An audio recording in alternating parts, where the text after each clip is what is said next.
by the #1 live stream service in the state of New Jersey, so the entire country can see moments like this. We play once again. Free kick coming for the Mountaineers. Short shot on goal. On post. Bang! West Orange gets the goal, and they win. They take down the #2 ranked Seton Hall Pirates. Bullock takes the snap. He's going to take it himself. Barreling towards the goal line, and he's in. Carriage Bullock from 3 yards out, and the Marauders lead it 20-7. Or be a witness to championships like these. Montclair are state sectional champions. They defeat Livingston 4-1, and the Mounties sweep the boys and girls brackets in back-to-back wins over the Lancers. 3-2, there goes the runners. Swing on and miss, strike 3. That does it. The Cranford Cougars are the Last Dance World Series champions. Or have exclusive interviews with players and coaches. Maroon and Silver star pitcher Teague Mulcahy. I'm here with Cranford star Ryan Jaros. We're with the Bergen Crusaders star of the game, Luis De La Cruz. Here with West Orange head coach Doug Nevins. And all right, now here with star goalkeeper Nikolai Matthews of this West Orange Mountaineer team. Nikolai. Here with Claire Manning after Montclair picks up a 4-1 win over Livingston. I'm here with Molly Brumback, the goalkeeper. Molly, what's Rivers today like?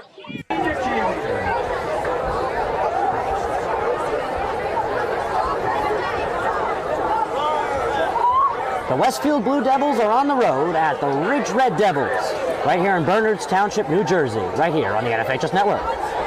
He's going to take it himself for a championship!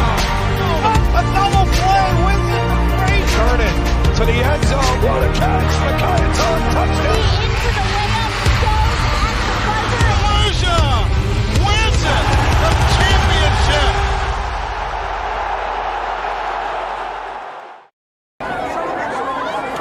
Good evening, everybody. Hello and welcome to Bernards Township.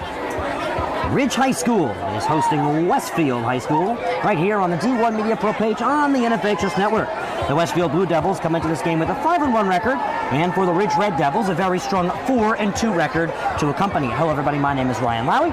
I am joined today with Alex Weiss on the broadcast. And Alex, give us a little bit of a preview of what we're looking at today right here on the NFHS Network. Well, Ryan, simply put, this is going to be a fun one. We got two teams that can put a lot of points up on the board, two quarterbacks who can really throw the ball in Trey Brown of Westfield and Jack Barisha of the Ridge Red Devils. So I think we're in store for a high-scoring game, and I think it's going to be a fun one. It is definitely going to be an exciting one. Jack Barisha comes into this one at 6 foot. He's the 180-pound QB, and for Westfield. We have Trey Brown. He's a senior. He stands at 6 foot 4 inches tall, 210 pounds, Ryan. He's actually a multi-sport athlete. We'll dive into that a little more later. But simply put, this kid can ball. Yeah, that's right. Both these teams come in from the Big Central Conference. Westfield in the American Gold, sitting in first, and sitting in third is the Ridge Red Devils of the American Silver Division. We're currently wrapping up senior night festivities here at Ridge High School's great Lee Field in Bernards Township. We're going to come aside. Stay tuned right here on the NFHS Network. You can see the future of the Duke and North Carolina rivalry on D1 Media Pro. There you see Hubert Davis, head coach of North Carolina, here to see Simeon Wilk. Looking live right there at a trio of Duke basketball coaches: John Shire, Nolan Smith, Emil Jefferson. Clock now at 12. Kicks it in the corner. Lively for 3. Got it. Derek Lively, a corner 3 in an early third quarter. Has a look to go off the dribble here. Goes right around Lively, and he gets the roll. Inbounds to Wiltshire. A step back, fade away through contact. Simeon Wiltshire. He's out for Mbako. He'll try one from beyond the arc. And Mackenzie Mbako is on fire to start this one.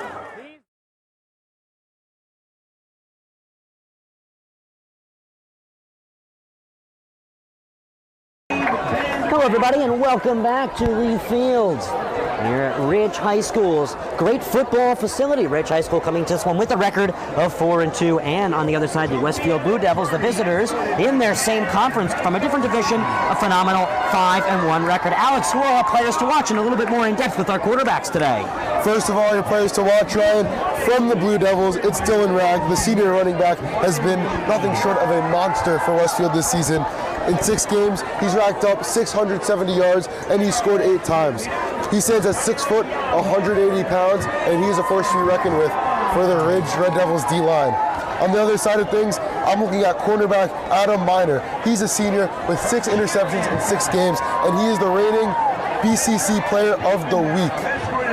He's also the center fielder on their baseball team. We'll touch on that a little more later. A lot of multi-sport athletes in this one. A few commits for the Westfield Blue Devils, including their quarterback and their star running back to play lacrosse. Interestingly, as the twister for this one today. We got more coming up next right here. Stay tuned to the D1 Media Pro page on the NFHS Network.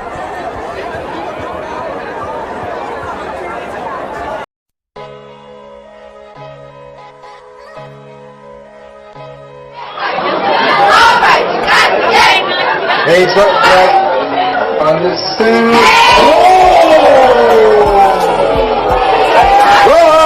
Took him and decreasing. Horton. Horton dribbles into the front court to Khalil Whitney. Go into the basket and the jam.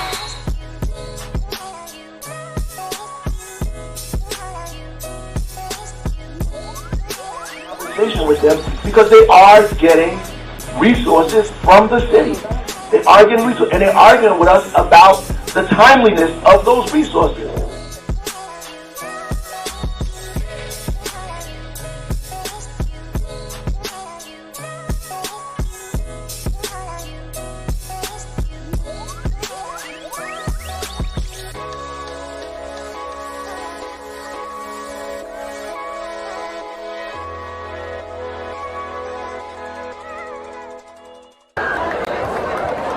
Ridge and Westfield scheduled to take each other on in a Week 7 New Jersey NJSIAA football matchup. Once again, everybody, my name is Ryan Lowry.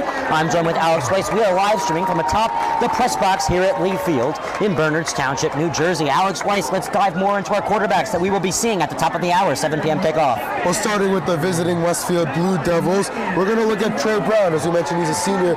This year, he's racked up 439 yards and 3 touchdowns. He's also a star on the Westfield lacrosse team, and he's actually committed to play Division I at the University of Maryland.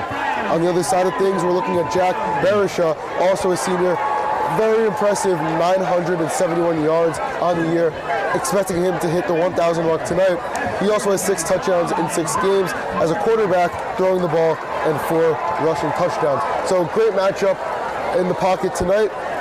It's going to be a fun one. That's right, I'm very excited for this good one, Alex. Both these teams coming to this one with more wins than losses, and they're on the right track when it comes to starting things off this year. We're going to dive more into the records for these two teams. Obviously, Westfield atop their division, and third in their division is Ridge. So we're going to quickly now dive into the records for you. Alex, take it away. Westfield is 5-1. And they're 3-0 in divisional play. That's why they sit atop the American Gold Division in the Big Central Conference. They're also undefeated at home. They're on the road tonight, but that shouldn't be an issue for them necessarily because they haven't lost since Week 1, Ryan. That was a 17-7 loss at Watchung Hills, but since then, they've won 5 straight games, and in that span, they've outscored their opponents by nearly 100 points, 140-44. Not only that, new quarterback, they were getting their feet wet. It was only a 10-point loss to a very good Watchung Hills regional side. And on the other side, let's talk about our home friends within the Ridge Red Devils in green. Another very impressive record for the Red Devils. They're 4-2 on the year. Also, a very hot team. They're on a 3-game win streak, and in that span, they're outscoring opponents, Ryan, by 80 points, 94-14. Very impressive. 2 teams on really hot streaks looking to continue their recent success. Yeah, the really interesting thing is one of these winning streaks will come aside tonight and meet its end. One more week of public school football regular season matchups, and then we will see our playoff bracket. Both teams excited to get their feet wet in some of the toughest public school brackets in the state of New Jersey. We'll talk more about that coming up next. Stay tuned and kick off in the ensuing couple minutes right here on the NFHS Network. Ryan Lowry, Alex Weiss, Jordan Cooper. We'll be right back. The Marauders go back to their bread and butter, Their 3 offensive touchdowns today have all been on the ground. They'll go back to the ground here with Slade, and he's untouched into the end zone for a touchdown. Sam Slade. And 21. Missouri under pressure, and he's taken down. Jack Price with the sack. And goes under center.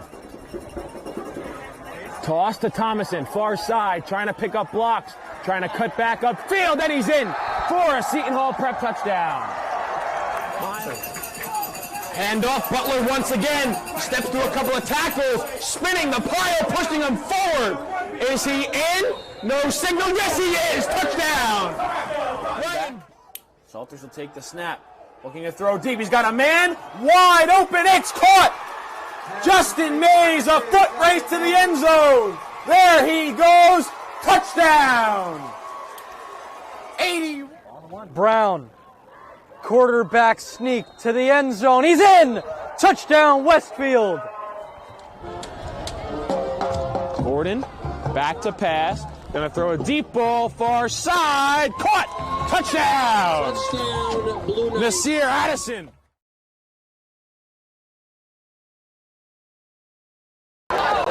It's the D1 Media Pro Game of the Week. Friday Night Lights action for a 7 p.m. kickoff.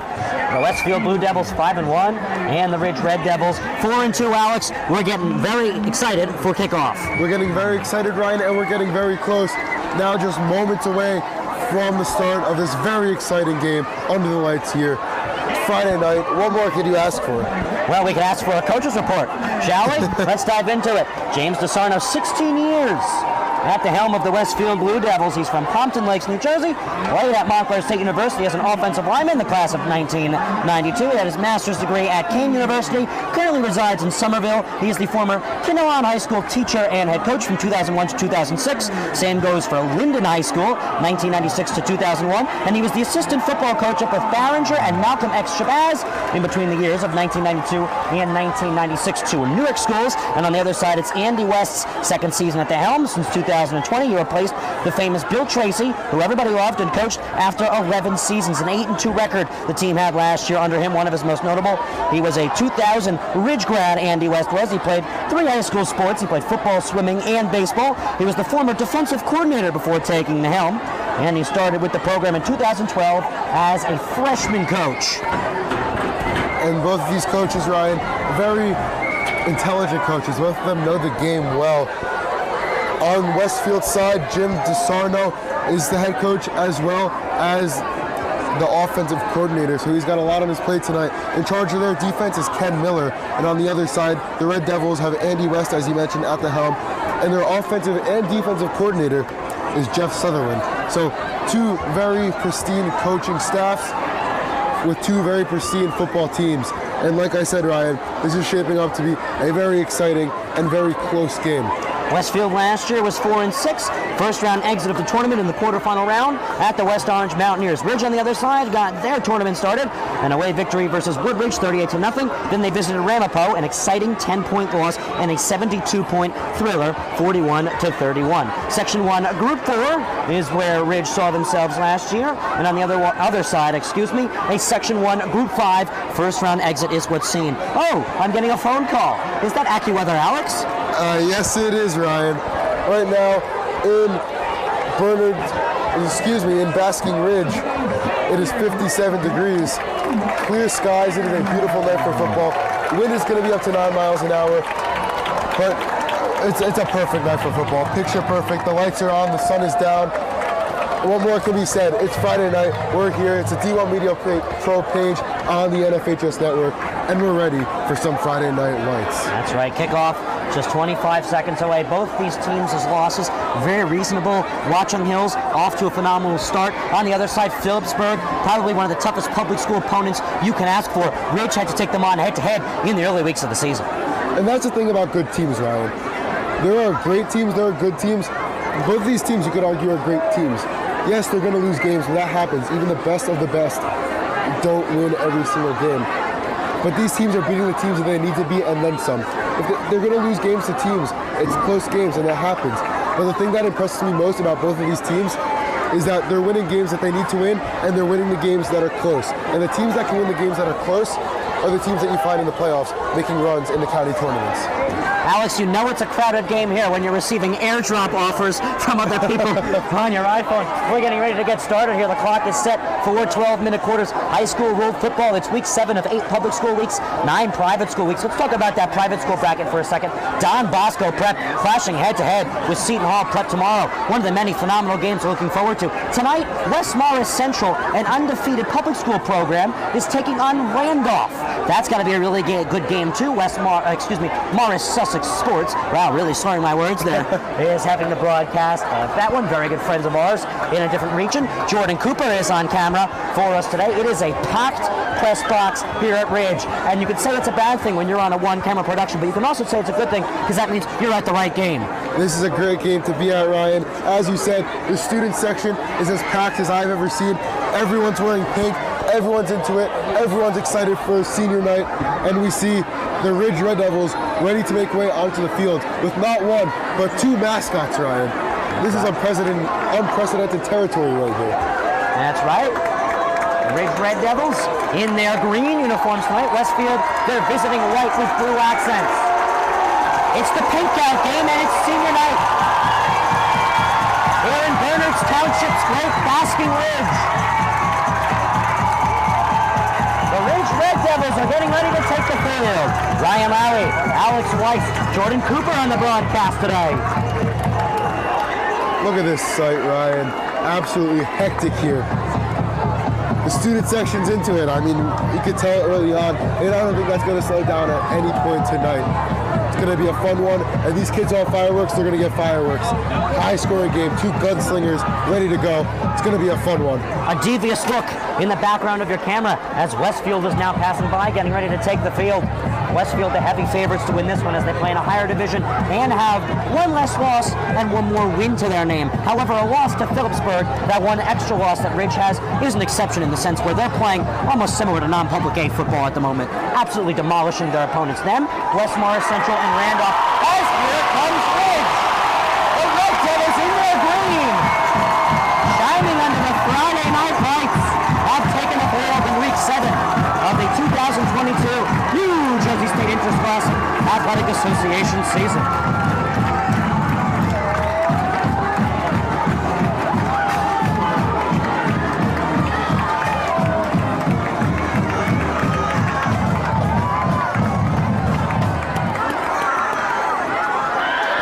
And now here come the Westfield Blue Devils.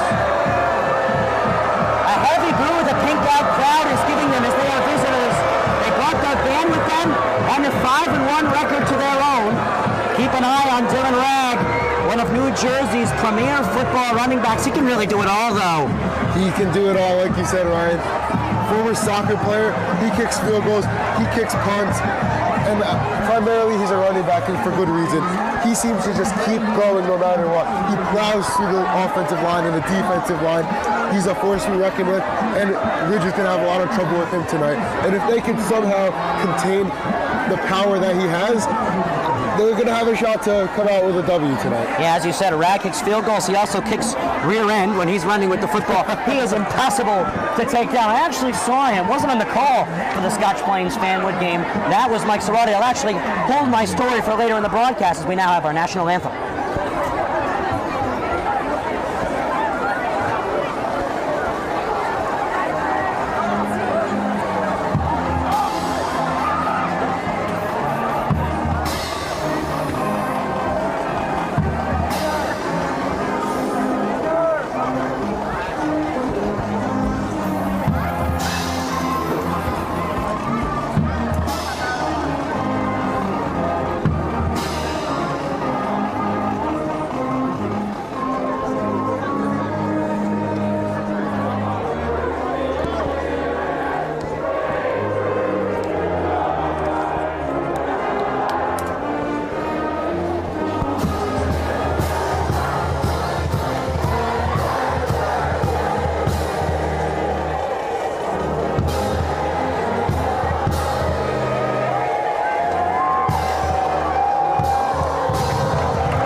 Alex, there's only one thing I can think of that compares to the Super Bowl. Friday Night Lights high school football. In Basking Ridge, New Jersey, captain set to take the field and get this one going. Patrick McCaffrey, Dylan Sweeney are the two main captains of Ridge High School. Also with them is Greg Henson and number 15, Liam Clark. And on the other side, for Westfield, their captains tonight, Henry Hitchman, Quinn Warchick, Jack Martin, and one more player. We're going to hold his name because we can't see currently from our viewpoint. It's quarterback Trey Brown. Yes, as I said earlier, and Brandon Love.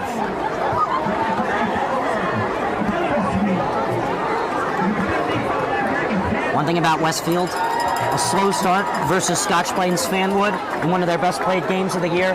They don't run out of energy. Specifically their defensive coordinator, Ken Miller. He does just a brilliant job anchoring that defense and keeping them in the game throughout the best offenses he's seen in public school football in New Jersey. Well, Ryan, the best teams play 48 minutes of football. If you play 47, it might not be good enough against good opponents. And that's what we've seen all year from Westfield. They finish out games and they finish them strong. That's why they've been beating their opponents by so much, and that's why they're the favorite tonight. The Blue Devils will defer the winning coin toss as the visitors, and that pink out Ridge Red Devils team in their green will receive. Now funny, they're wearing green. Alex, why? Well, Ryan, it's funny that you asked because I actually do know the answer to this. So back in the day, there was a businessman by the name of Mr. George Lee who purchased some Lee Field. Yeah, so that's part of it. They did name the field after him, and we'll get more on that in a second. He bought a lot of land in Basking Ridge, and he also was the owner and treasurer of a company called Red Devil Tool Company. So you're starting to see the connection here. Now fast forward some years, he ended up selling the land back to the town, which turned into the school that we see here in the football field, hence why they named the field after him and the team after his company. However, there's more as we await kickoff. Dylan Ragg will be kicking off for the Blue Devils. Ridge with their dual return side. The officials are ready. Ragg and Westfield are ready. The Ridge Red Devils are ready. Let's play Week 7 high school football in New Jersey. Friday Night Lights edition. And on the return from the 10-yard line, here come the Red Devils down the field. And some solid yardage. Bring out the clapping for Ryan Olivo, the 5'11 returner. And now, that Ridge offense will get dirty with it. I'm excited to see how they come out here because you can look at one of two ways. They have a very good running core on this Ridge Red Devils team. We'll touch on that more in a bit. But they also have a guy who can really throw the ball in Jack Barisha. So I'm curious to see if Andy West wants to come out flying or wants to set the tone with a slow ground and pound type game. Here's the snap. They're going to hand it off to Will Deedy.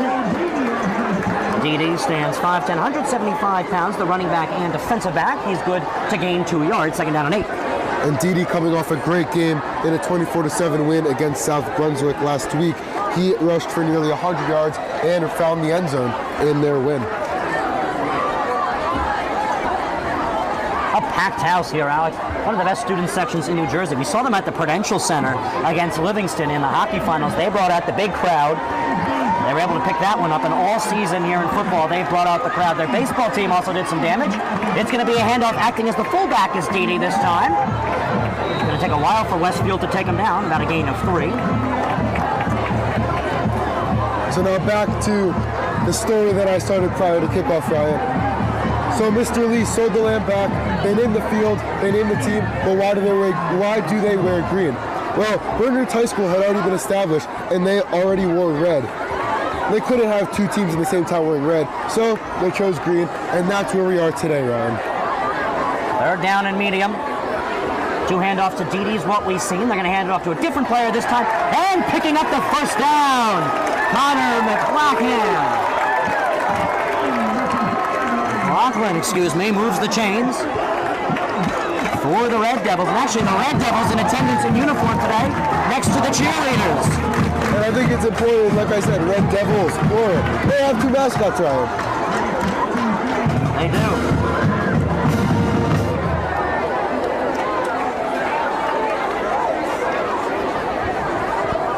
Ball placed at the 50-yard line. McLaughlin on the first down, his first run of the game, acting as the running back. Dede did the first two. Gained 5 yards total so far. Dede stands out in the back this time. It's a fake. Taking it himself is Jack Barisha. He's got running. Down to the 30 and pushed out at the 26-yard line. Move the chains.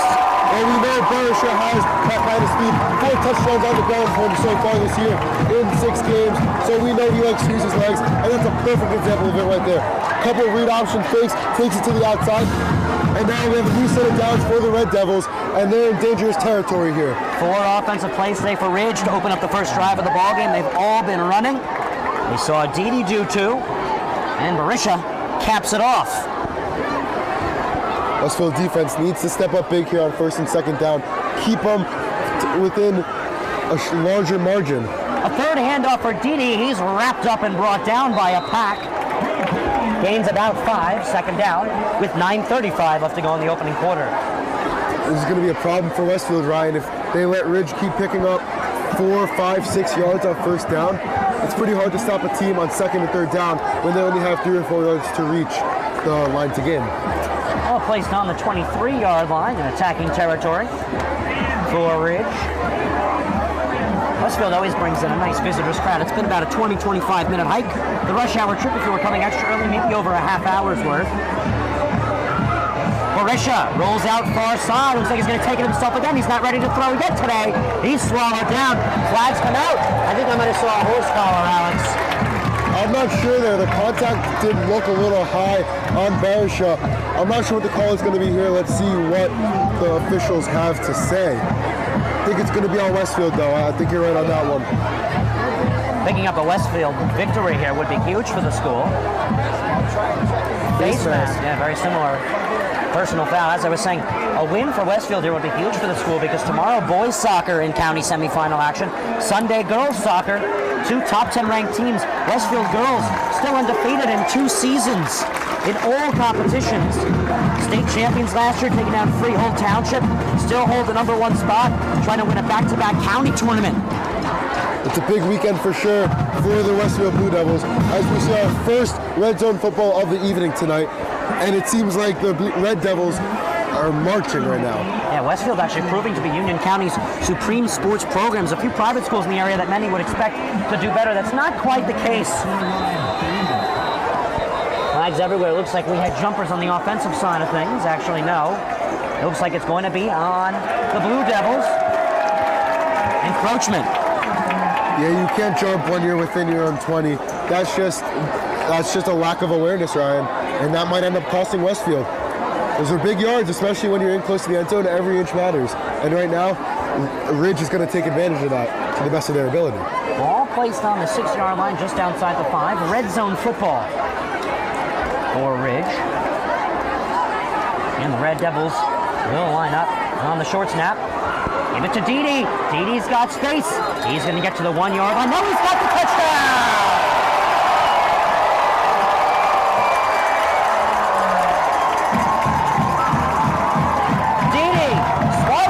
He sneaks his way into the end zone.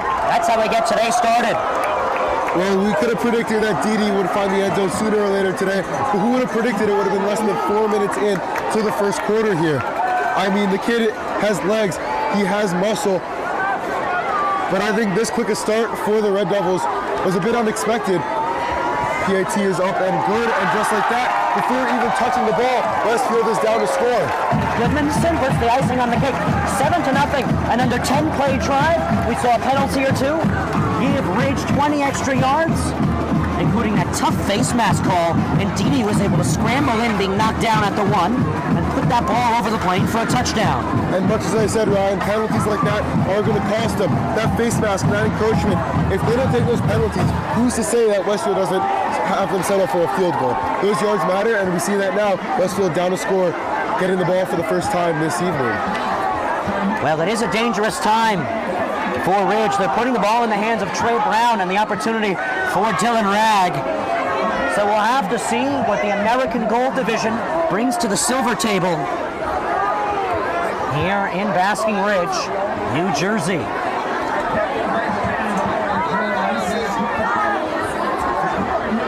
a Somerset versus Union County matchup.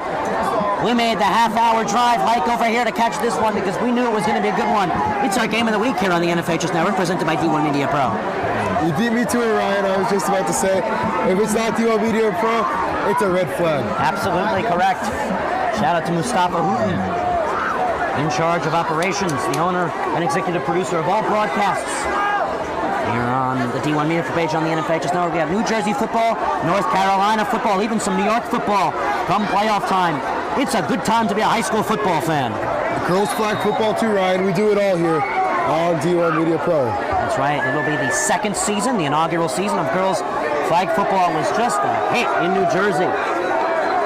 Little onside kick. Recovered by Ridge. The Red Devils offense will re-enter the field. Wow, Ryan. Wow. That's a gutsy play by Andy West. And it works out.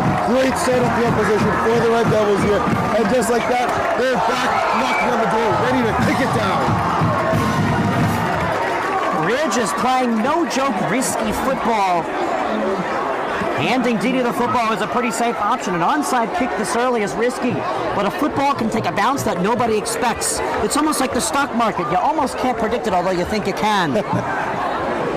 Well, I'm not much of an investor myself, but if I was, I'd be dumping money into this offense. They looked really good driving down the field. They drew a couple penalties, and all signs are pointing to another score here for the Red Devils. But let's see if they can execute now. Already on the offensive half of the field. Let's see if Barishaw and company can convert once more. Well, Alex, you said you're not involved in the stock market. I own a hedge fund myself. I'm quite involved. All jokes aside, I am only 17 years old and can dream, but officials are having a conversation. Maybe the question was, did it get 10 yards? I believe it went 12, if I saw correctly. Yeah, I don't think, at least in real time, there was no doubt in my mind that the ball did travel enough to be eligible to be received by Ridge. I don't think we're going to see a problem here. As we see Westfield's head coach, Jim DeSarno, coming out, looking to have a word with the refs. Andy West already out on the field. Let's see what they have to say to their guys, and also the men wearing the stripes at center field. DeSarno, a Montclair State University 4-year offensive football player on the O-line. Also the current assistant principal of Westfield High School. A beautiful township in Union County. One of the best downtown districts you can ask for. That rivals next door Summit. Well, without a doubt, Westfield, a beautiful town. Great place to be, great atmosphere there, and of course, great football.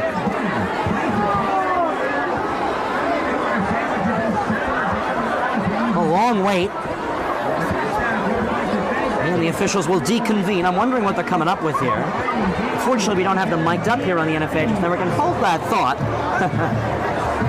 Now they're convening with Andy West, the head coach of the Ridge Red Devils. It's really confusing because they're in green, but I'm getting the hang of it. Well, still no signal here from any of the judges, officials, or linesmen. I'm curious to see now. Hold on a minute. Both teams will congregate to their sidelines. Looks like we might have a change of possession here. Views from the crowd pouring out, so it looks like Westfield's offense is taking the field. And who else but Dylan Rag strutting on, ready to get the football. Yeah, Trey Brown and Rag, two Division I football commits. They're going to stand behind that very strong O-line that's helping Westfield propel themselves to hopefully an undefeated rest of the season. One more game after this one next week. Well, Ryan, I'm curious to see what Westfield does here because they have to respond. However, Ridge does have one of the best cornerbacks, arguably the best cornerback in the state, in Adam Miner. He had 3 interceptions last week in a win against South Brunswick. But that's not a problem. Trey Brown doesn't want to throw the ball because he has Dylan Rag behind him. One of the best running backs in Union County and maybe the state. 8 touchdowns in 6 games doesn't lie. Quick pitch out to Rag. Let's see what the Lax commit can do. He can cut in. He can reach. Can he get the first down? Looks like they'll mark him a yard short, gain of 9. I mean, look at him go. I mean, that Brown-Rag duo is going to be very fun to watch tonight. Both actually committed to play Division I lacrosse. Rag going to Robert Morris University, and Trey Brown going to play for the Terrapins at the University of Maryland. Gain of 9, second down and 1. Trey muffles the snap. He's able to maneuver it over to Rag. Look at him fight for 2 yards. He's got the first down. Place him on the 30-yard line exactly. If there's anybody spearheading this team to a good first drive, that would be Dylan Rag. You just saw him single-handedly maneuver by a defense and push his way for a first down in 2 plays. Well, Ryan, it's fitting that the band here at Ridge is playing Crazy Train, because that's a perfect way to describe Dylan Rag in the backfield. He's like a train off the rails. He cannot be stopped. He just keeps chugging and chugging and chugging, and he's going to need that today. Tricky Trey will try and take it himself. Gains about 2. 8 to go for the first down, second down. And one thing we've noticed about Westfield, more hesitant to throwing the ball this year in comparison to last year. I was at their final regular season game, more of a scrimmage, as it didn't give them any power points for a playoff game they were already eliminated from. A little under a month prior, as they lost to West Orange on the road. They beat Plainfield 14-0 in the annual Westfield Plainfield Thanksgiving matchup, a competition that's been played between the two teams for over 110 years. Dylan Rag, look at him push, look at him go! First down. 2 words, Ryan. Crazy Train. I mean, the kid's insane. He is, in all essence, a crazy train. I like using those synonyms. Well, it's definitely not an antonym for a player like Dylan Rag. He's unstoppable. Wouldn't be surprised if we see Trey Brown throw the ball once or twice as we're in the red zone. A little bit of an element of surprise as long as he's not throwing it in Miner's direction. Well, look at this. He's going to throw it down the field, incomplete, intended for Peter Meixner. Well, I never claimed to be a psychic, Ryan, but I mean, that was pretty cool. Indeed, Westfield was due to throw the ball. Trey Brown, maybe not the better quarterback in this competition, but he's definitely got the better O-line. Westfield's O-line having a phenomenal season.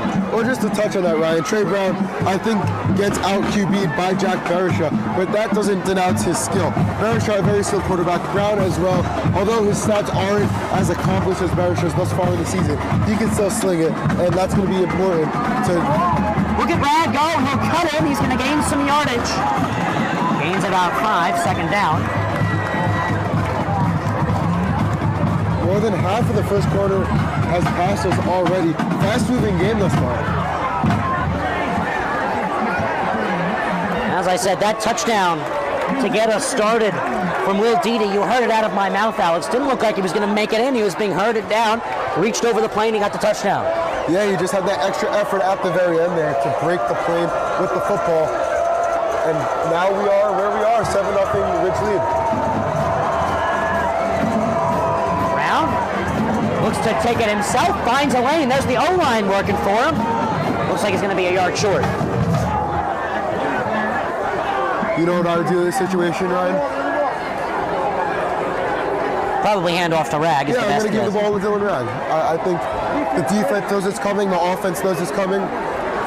Trey Brown looked like he wanted to spear for it, moved around it, and he safely gets the first down, pushed down by 1. I like that play. It's very lacrosse-like. Someone's trying to whack your stick, spin around, and keep going. That's why it's really good to be a multi-sport athlete. It's actually a very entertaining side of high school. Very, very rarely see it in college. I mean, I think we've seen it once or twice in the pros. Well, Bo Jackson and Deion Sanders are the two that come to mind. The only problem with that is everyone's so big and injuries are just so common as you get older. But in high school, if you're healthy, you can do it. We know Trey Brown and Dylan Rag are capable of it. They've been showing it for 3 years coming to this one, and now this is their 4th. A few yards gained for Rag on the handoff. He's down at the 5-yard line. Red zone football for Westfield.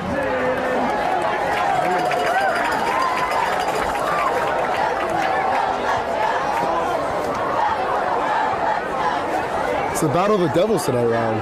Blue versus red. Or like blue versus green, but well, we'll call it red. You know what? I can't argue that one with you. Shotgun snap for Brown from outside the 5. He looks to throw. He's going to try and scramble out. He's going to get it away and spike it. Incomplete. He was taken down there. Looks to be number 5, CJ Galusha. Just a broken play there, Ryan. Offensive line was thinking one thing, Brown another, and Brown ends up having to spike the ball as he faces immense pressure. 2 green jerseys in his face. He had no choice but to get it out of his hand to avoid sacrificing the football. We got great sports for you here today on the NFHS Network. On the soccer side, the Hudson County Tournament semifinals. Currently live on the NFHS Network. Mustafa Houghton on the broadcast. He's joined alongside Renato Rodriguez, the statistician. Here's the snap. Brown looks to throw. He's charged. Just gets it away as he's nabbed down. Incomplete. But that's the second time an incompletion has been forced by the blitz. Yeah, the offensive line there couldn't hold their own. This Ridge was, quite honestly, too strong for them. And now we're going to see how Westfield plays this. Looks like they will. Looks like they're going to kick the football. Henry Hitchman, the senior, to try and simmer down the strong 7-point lead being held by the Red Devils. Here's the snap. It's good. The hold is good. Hitchman's kick. Oh, line drive down the middle. It's good. Westfield knocks the lead down to 4, but they're still going to be down, putting that defense back on the field. And Ridge, a scary look offensively so far, especially on the run game. Yeah, they couldn't seem to be stopped. The Westfield defense seemed overwhelmed with the run game of Ridge.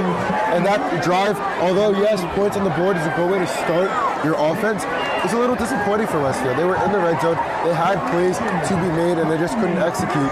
And I think that was primarily on the passing plays. The run game looked good, Rag looked good, and Brown, I don't know if it was because of the offensive line, if the routes were messed up, if the plays were broken, but Westfield's going to need to clean up the pass game going into the second quarter if they want to have a chance in this football game. Because right now, Ridge's offense is looking pretty darn good. Westfield actually also caught a spout of luck. They were surprised by the onside kick, but they got the benefit of the doubt. It was an illegal onside kick. Didn't make it to 10 yards. Yeah, that was a big break for Westfield because who knows what the game could look like right now had the team in green retain the football. And now the running back, Dylan Ragg, will kick off for the Blue Devils. You don't see that every day, do you, Ryan? As you said, former soccer player. He can do it all.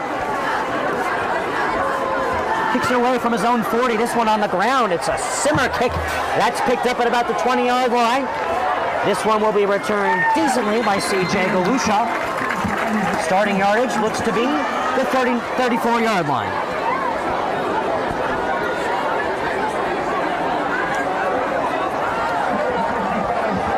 I'm curious, rather, to see how Ridge takes this drive. Because on the one hand, they have the momentum. They just held a very good Westfield offense to a 3-point drive.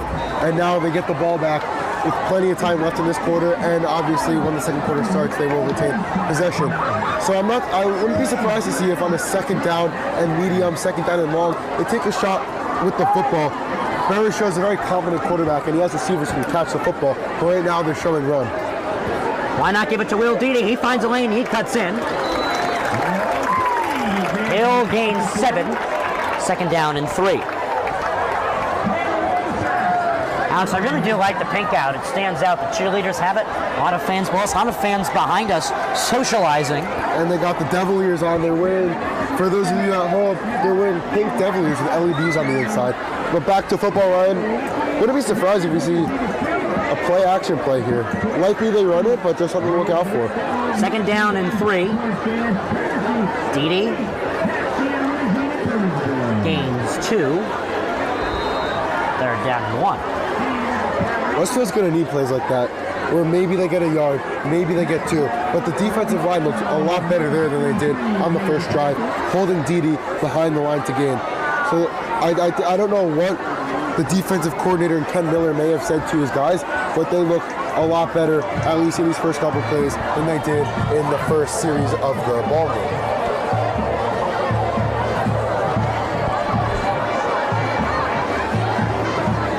Deedy finds a lane, first down. Westfield sectional champs 2014, 2015, 2016. This state championship team saw a rough patch last year. 3-6 was their final record coming into the Thanksgiving game, where they captured a 4th, almost exhibition-like win, a little friendly rivalry matchup at Plainfield High School. I was on the call with Michael Cerati. Game available on demand on the NFHS Network. Deedy can do it all. He can find a lane. He can gain the first down. Gain of 11. Under 2 minutes left to play here in the first quarter. 7-3. The Red Devils on top of the Blue Devils. You almost want to say it's red versus blue, but you just can't. It's red versus blue, it's green versus white. Variety of colors here on the D1 Media Pro page on the NFHS network. Regardless, it's good football, and that's what really matters, Ryan. Big Central football, divisional crossover matchup here in week 7. Rolling on out, looking to throw down the field. This pass incomplete. Patrick McCaffrey double covered. The safety came over to take care of the incompletion. Off of the slingshot throw, rolling out close side from Jack Barisha. Well, that's really good communication by the defensive backs of Westfield. And that was a play-action play. I saw Barisha warming up prior to the game with his offensive line and his receivers. They liked that play, the read option. Barisha could give it, you could take it. But Westfield did a great job of reading that play, knowing Barisha was rolling out. And as a righty, he was on his dominant side. He could really swing that ball if you give him the room to do that. But Westfield kind of choked him up there and didn't really give him a chance to throw a good ball. And even though we got it off, the cornerback and the safety were able to lock it up. And now you have a second down from the 45. A confusing handoff to the safety, gaining solid yardage.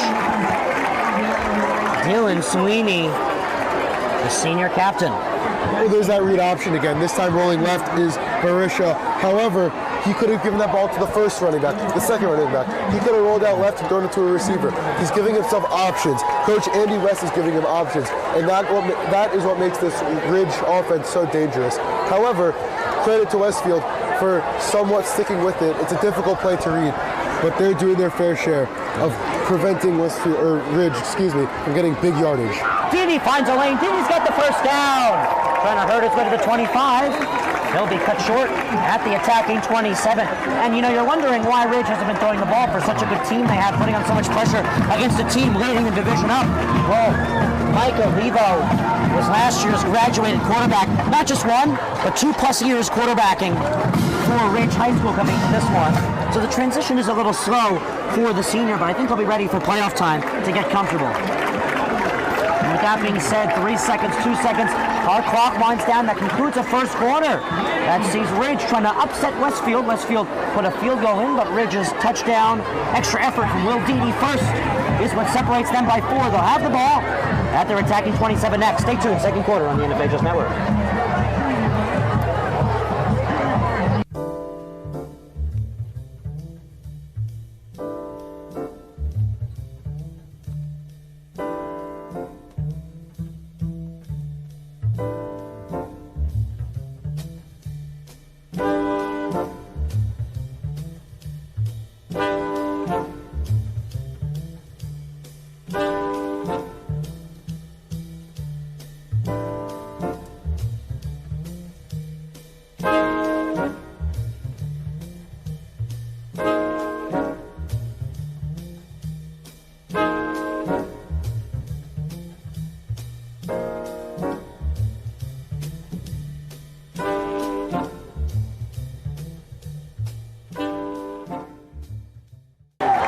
12 game time minutes completed. 12 more before our halftime break. Alex, what you see in the first quarter as we get ready for the second?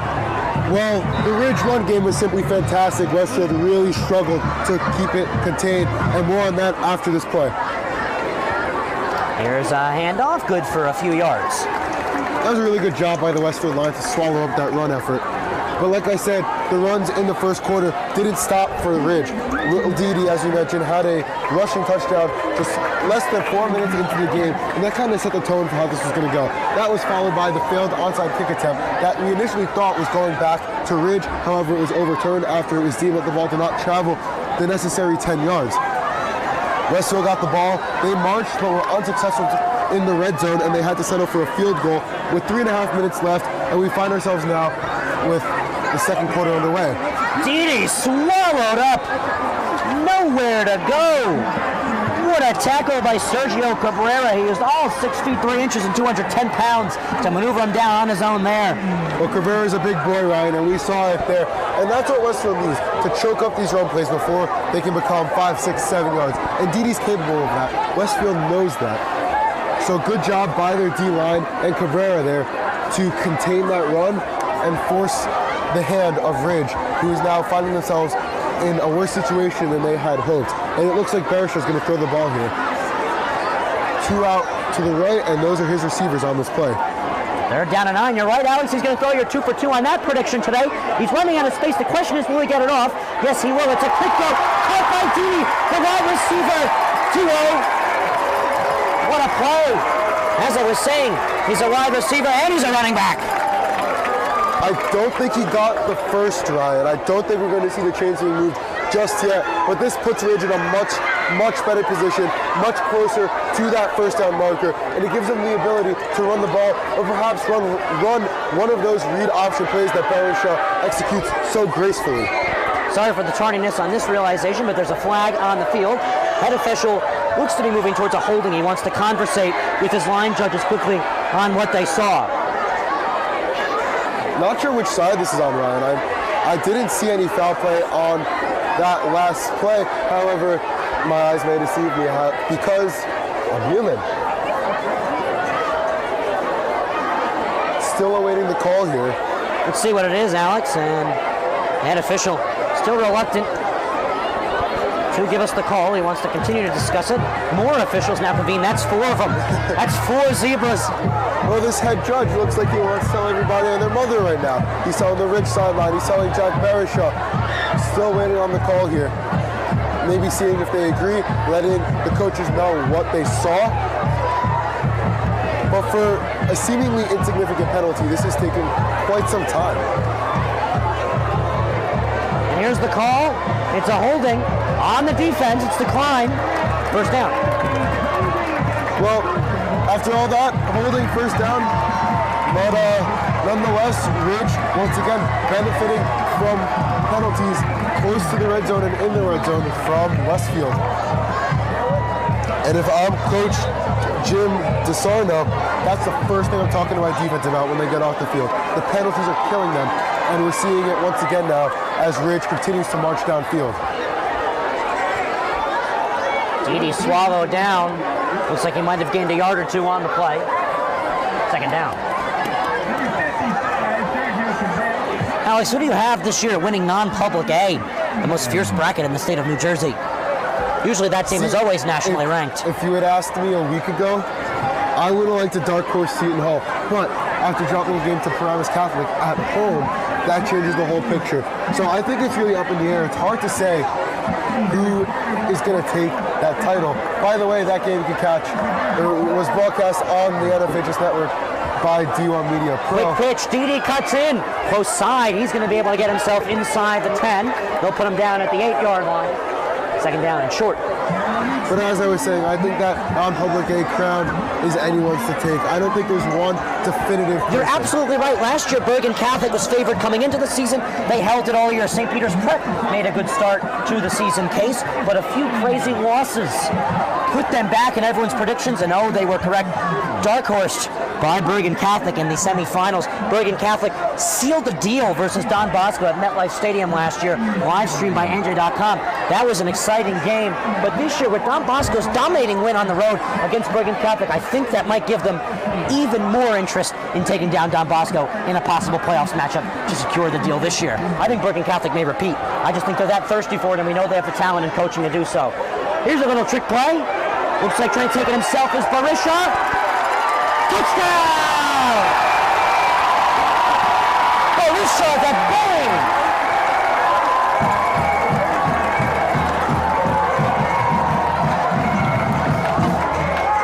Fifth touchdown on the ground now for Jack Barisha in 6+ games, and now we see why. His legs don't stop moving. He's quick. He can shift.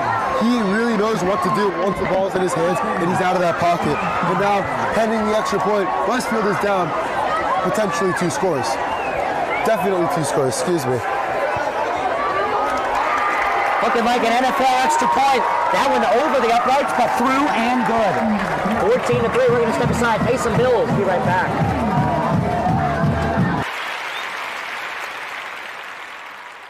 The Marauders go back to their bread and butter. Their 3 offensive touchdowns today have all been on the ground. They'll go back to the ground here with Slade, and he's untouched into the end zone for a touchdown. Sam Slade. 21. Missouri under pressure, and he's taken down. Jack Price with the sack. And goes under center. Toss to Thomason, far side, trying to pick up blocks, trying to cut back upfield, and he's in for a Seton Hall prep touchdown. Hand off, Butler once again, steps through a couple of tackles, spinning the pile, pushing him forward. Is he in? No signal, yes he is, touchdown. Salters will take the snap, looking to throw deep, he's got a man, wide open, it's caught.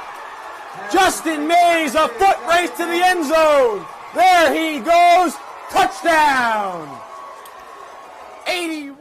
Brown, quarterback sneak to the end zone. He's in! Touchdown, Westfield. Gordon, back to pass. Gonna throw a deep ball, far side. Caught! Touchdown! Touchdown, Blue Devils. Nasir Addison.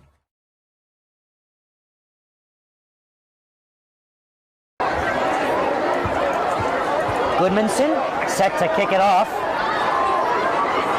Didi and Barisha have put Ridge on the board. This one squanders out of bounds far side. Free kick out of bounds. Likely the 35-yard line is where Westfield will put the football down to get us started. Yeah, interesting move here by Ridge to put the ball on the ground there. But nonetheless, Westfield will get the football. Not that was an onside kick attempt, but they were looking for some sort of bounce there, right? There's some sort of purpose behind that sort of kick. And Alex, I praise your question that you asked me off air. I want to move it on air. Do you think they'll try for the onside kick again? Not a bad thought because they've proven to catch Westfield off guard, but that's also the problem. Westfield won't be caught off guard again with that. Yeah, if you make a mistake like that once, it happens. Yeah, teams make mistakes, even the best of them. But if you make that mistake twice, things would really not look good for Westfield. Yeah, and Ridge knows they're not going to fall for that. Yeah, here's the other problem. If Ridge needs to use it later in the game, Westfield will be ready for it. Yep. They know what an onside kick from Ridge kicking looks like from Goodmanson. Snap is good, and they hand off to Rag. Fought for 2 yards, 2nd and 8. I'm curious to see the adjustments that Coach DeSarno makes here, because the middle is pretty clogged up. Even with the running back as good as Rag, Ridge's D-line seems to be holding their own against this Westfield offense. I'm curious to see if he starts to call plays and utilize the outside of the field, which so far has looked pretty open. Looks like we're going to see a pass play here from Brown. However, the draw play is a possibility. Quick pitch to Rag, close side. He'll cut in. He's going to have to cut back up. He's slowed down. The finishing touches from Didi. But it started with Galusha. That's very rare. When have you ever seen Dylan Rag lose yardage? It is a... Well, folks at home, take note of it, because I don't think you're going to be seeing it much after that play. It's a very rare occurrence. You are right. Specifically, 199 yards, so we'll round it up to 200 to give him the favorite, versus Scotch Plains Fanwood. Slow start to the game. Scotch Plains Fanwood pretty much drilled the whole first quarter driving down the field. Westfield was able to squander 30 points and end the game in their favor, shutting down Scotch Plains Fanwood. That's all thanks to Dylan Rag. 3 touchdowns in that game, Ryan. Yeah. First completed pass of the day for the D1 Lax commit. It will be caught by Peter Del Rey. Trey Brown starting to get comfortable throwing the ball. 4th down. And Westfield, down by 2 possessions, are going to punt, using the fact that it's only a first half to their advantage and that they can play good football throughout in any contest. Yeah, I think that's where Westfield has their greatest advantage, is they're going to play the long game.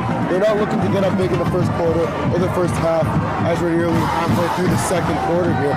They're looking to play 4 full quarters of football. As I mentioned, both teams play 48 minutes, and Westfield is capable of that. I'm not worried for them yet. Maybe if they go down another score, it's a different story as Rag kicks. Swallowed down is Olivo. Nowhere to go. Inside the 30-yard line of their own is where Ridge will start with the football. Again, as I said earlier, there's got to be a lot on your mind right now if you're a Westfield coach. 100%. DeSarno, the head coach, and OC, the DC Ken Miller, they've got to rally their guys because they're almost halfway through the second quarter, only a field goal to show. And meanwhile, Ridge has scored 2 touchdowns in 2 possessions. So both sides of the ball need improvement. And I think, assuming that the game stays around the same distance of score as it is, Westfield is going to have a very stern talking to at the half and come out flying. But again, that's speculation. We saw plenty of football here in the first half. Didi finds a lane. He'll gain yardage. He'll get a first down. There he goes to taking territory. To the 40. Into the 30. And he is squandered down by Rossetti. But that's how you're going to peak out crowds screaming with joy. What a run there. He just seemed to find the hole. Ryan, that's about a 44-yard run. I didn't see this one, but it's getting pulled back, Alex. You're right, I did miss that again. Eyes that deceive me, penalty on the offense. And that is big for Westfield. That's a huge break for the Blue Devils. That was a game-changing play right there. That puts them in field goal range, ready to score a touchdown. They're marching, but no. Now instead, they're going to have to go all the way back, and Westfield catches a huge break, a tremendous break, a potentially game-altering break. But obvious question, you know what holding does? Erases the good play, pushes you back 10 yards. The only benefit to it is that you don't lose the down, unlike an illegal forward pass, which is a real killer to an offense. Right, I mean, there are so many things that could go wrong on an offense, aside from obviously bad throws, dropped passes, muffed snaps, but also the penalties are huge, and they're a very overlooked aspect of the game, and they can be the difference between a winner or a loss, Ryan. Barisha wants to throw. He's got a tight end option that he'll use within Captain Court. Court simmers his way to the 47. First down. Offensive territory. He just put his head down and went for it, right? Fearless football, and I love it. That's what a team like Rich needs to be, a team like Westfield. Excuse me. They need to play fearless football. They can't be afraid to put their head down, get in the holes, get down and dirty. The offensive line, the defensive line, getting down and dirty. It's what they need, it's what they have. And so far, it's proven to be winning football as they're up by 11 points here with less than half of the second quarter remaining. And Alex, I want to make you feel better. We all have coughing attacks on the air every once in a while. Here's the snap. Finding the football on a handoff is Minor. Gets to the 40-yard line, gain of 7. Minor, as we mentioned, one of the best quarterbacks in the state. He's averaging a pick per game, and as I mentioned, 3 in his last game. He's the reigning Big Central Conference Player of the Week. I don't think there was any doubt of voting him into that position, because 3 interceptions at any level in one game is impressive, let alone at the high school level in a very competitive league. The senior quarterback, Barisha, wants to hand it off, slicing in, reaching for a first down. Looks like the job is done by C.J. Galusha, first down. Just to give an idea for those watching, they can't see it on the cameras, but behind us, behind the press box, there are hundreds of students of a variety of ages from this township of Basking Ridge. They're wearing their pink, they're wearing their devil. Bernard's Township, Basking Ridge, the area. Yes, excuse me, my geography, a little off. Not great at math, not great at geography, but sports are one of my strong suit. In a way, like people like to say it, you're not good with statistics. But you're actually very good with statistics. Statistics, yes. Basic math, not so much. Whistles come in, flags. Looks like a false start on the offense for the snap. 5-yard penalty. Repeat first down. Right, I'm a little offended. I like to think that I'm very good with statistics. I do my planning. I have my sheets in front of me here. Actually, let me ask you something. Playing this one, how do you see the outcome of this game? Well, I don't want to overuse my pseudo-psychic powers. Because you're 2 for 2 today on the predictions. I don't want to push the envelope here. But in all seriousness, I think if Westfield can get a string of good drives, not good drives, good series, because it's also on their defense. Absolutely. If they get a stop and score here, I have no problem predicting that they can come out victorious here. It's a matter of putting a stop to this ever so strong Ridge offense, which they have not proven to me that they can do yet. Tricky handoff, and the receiver is swallowed up at the line of scrimmage. That's a bad read by Barisha, plain and simple. That read option, it's a great play. It works when it's executed properly. However, he had the read to the outside, chose to decline, gave it to the inside. That was all stuffed up. That play works, at least it has so far. Westfield might be picking up on it too. That's the other thing, is that a team like Westfield, a good team, a great team even, picks up on something like that. Early on in the game, we'll get away with it. But as we approach the 2-minute warning here, just a minute out, you have to realize that a team like Westfield is going to pick up on trends like that and start to shut them down. So curious to see now on second down how Coach West formats his offense and what he goes with here. Second and long. McCaffrey. First down, he's got space. To the 10, to the 5, take it home. Touchdown.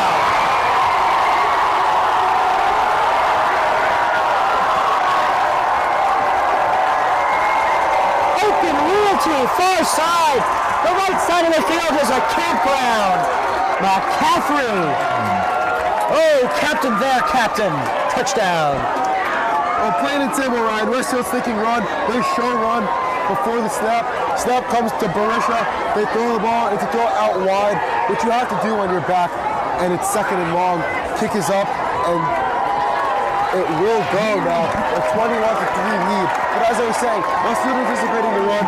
They throw a little curveball here. Barisha throws the ball out wide. It's wide open, and we see McCaffrey walk into the end zone. And just like that, it's an 18-point deficit with 2:37 here in the first half. And Ryan, I hate to say it, but Westfield is in trouble. They need to put the ball in the end zone on this drive. Well, I do not like their chances heading in to the break. The good news is that when it comes to second half football, Westfield happens to be quite good at it. 21-3. Stay tuned, station identification on the Infectious Network. He's going to take it himself for a championship. A double play wins it the race. Turn it to the end zone. What a catch. McCartan touchdown. Into the layup goes at the buzzer. Wins it. The championship.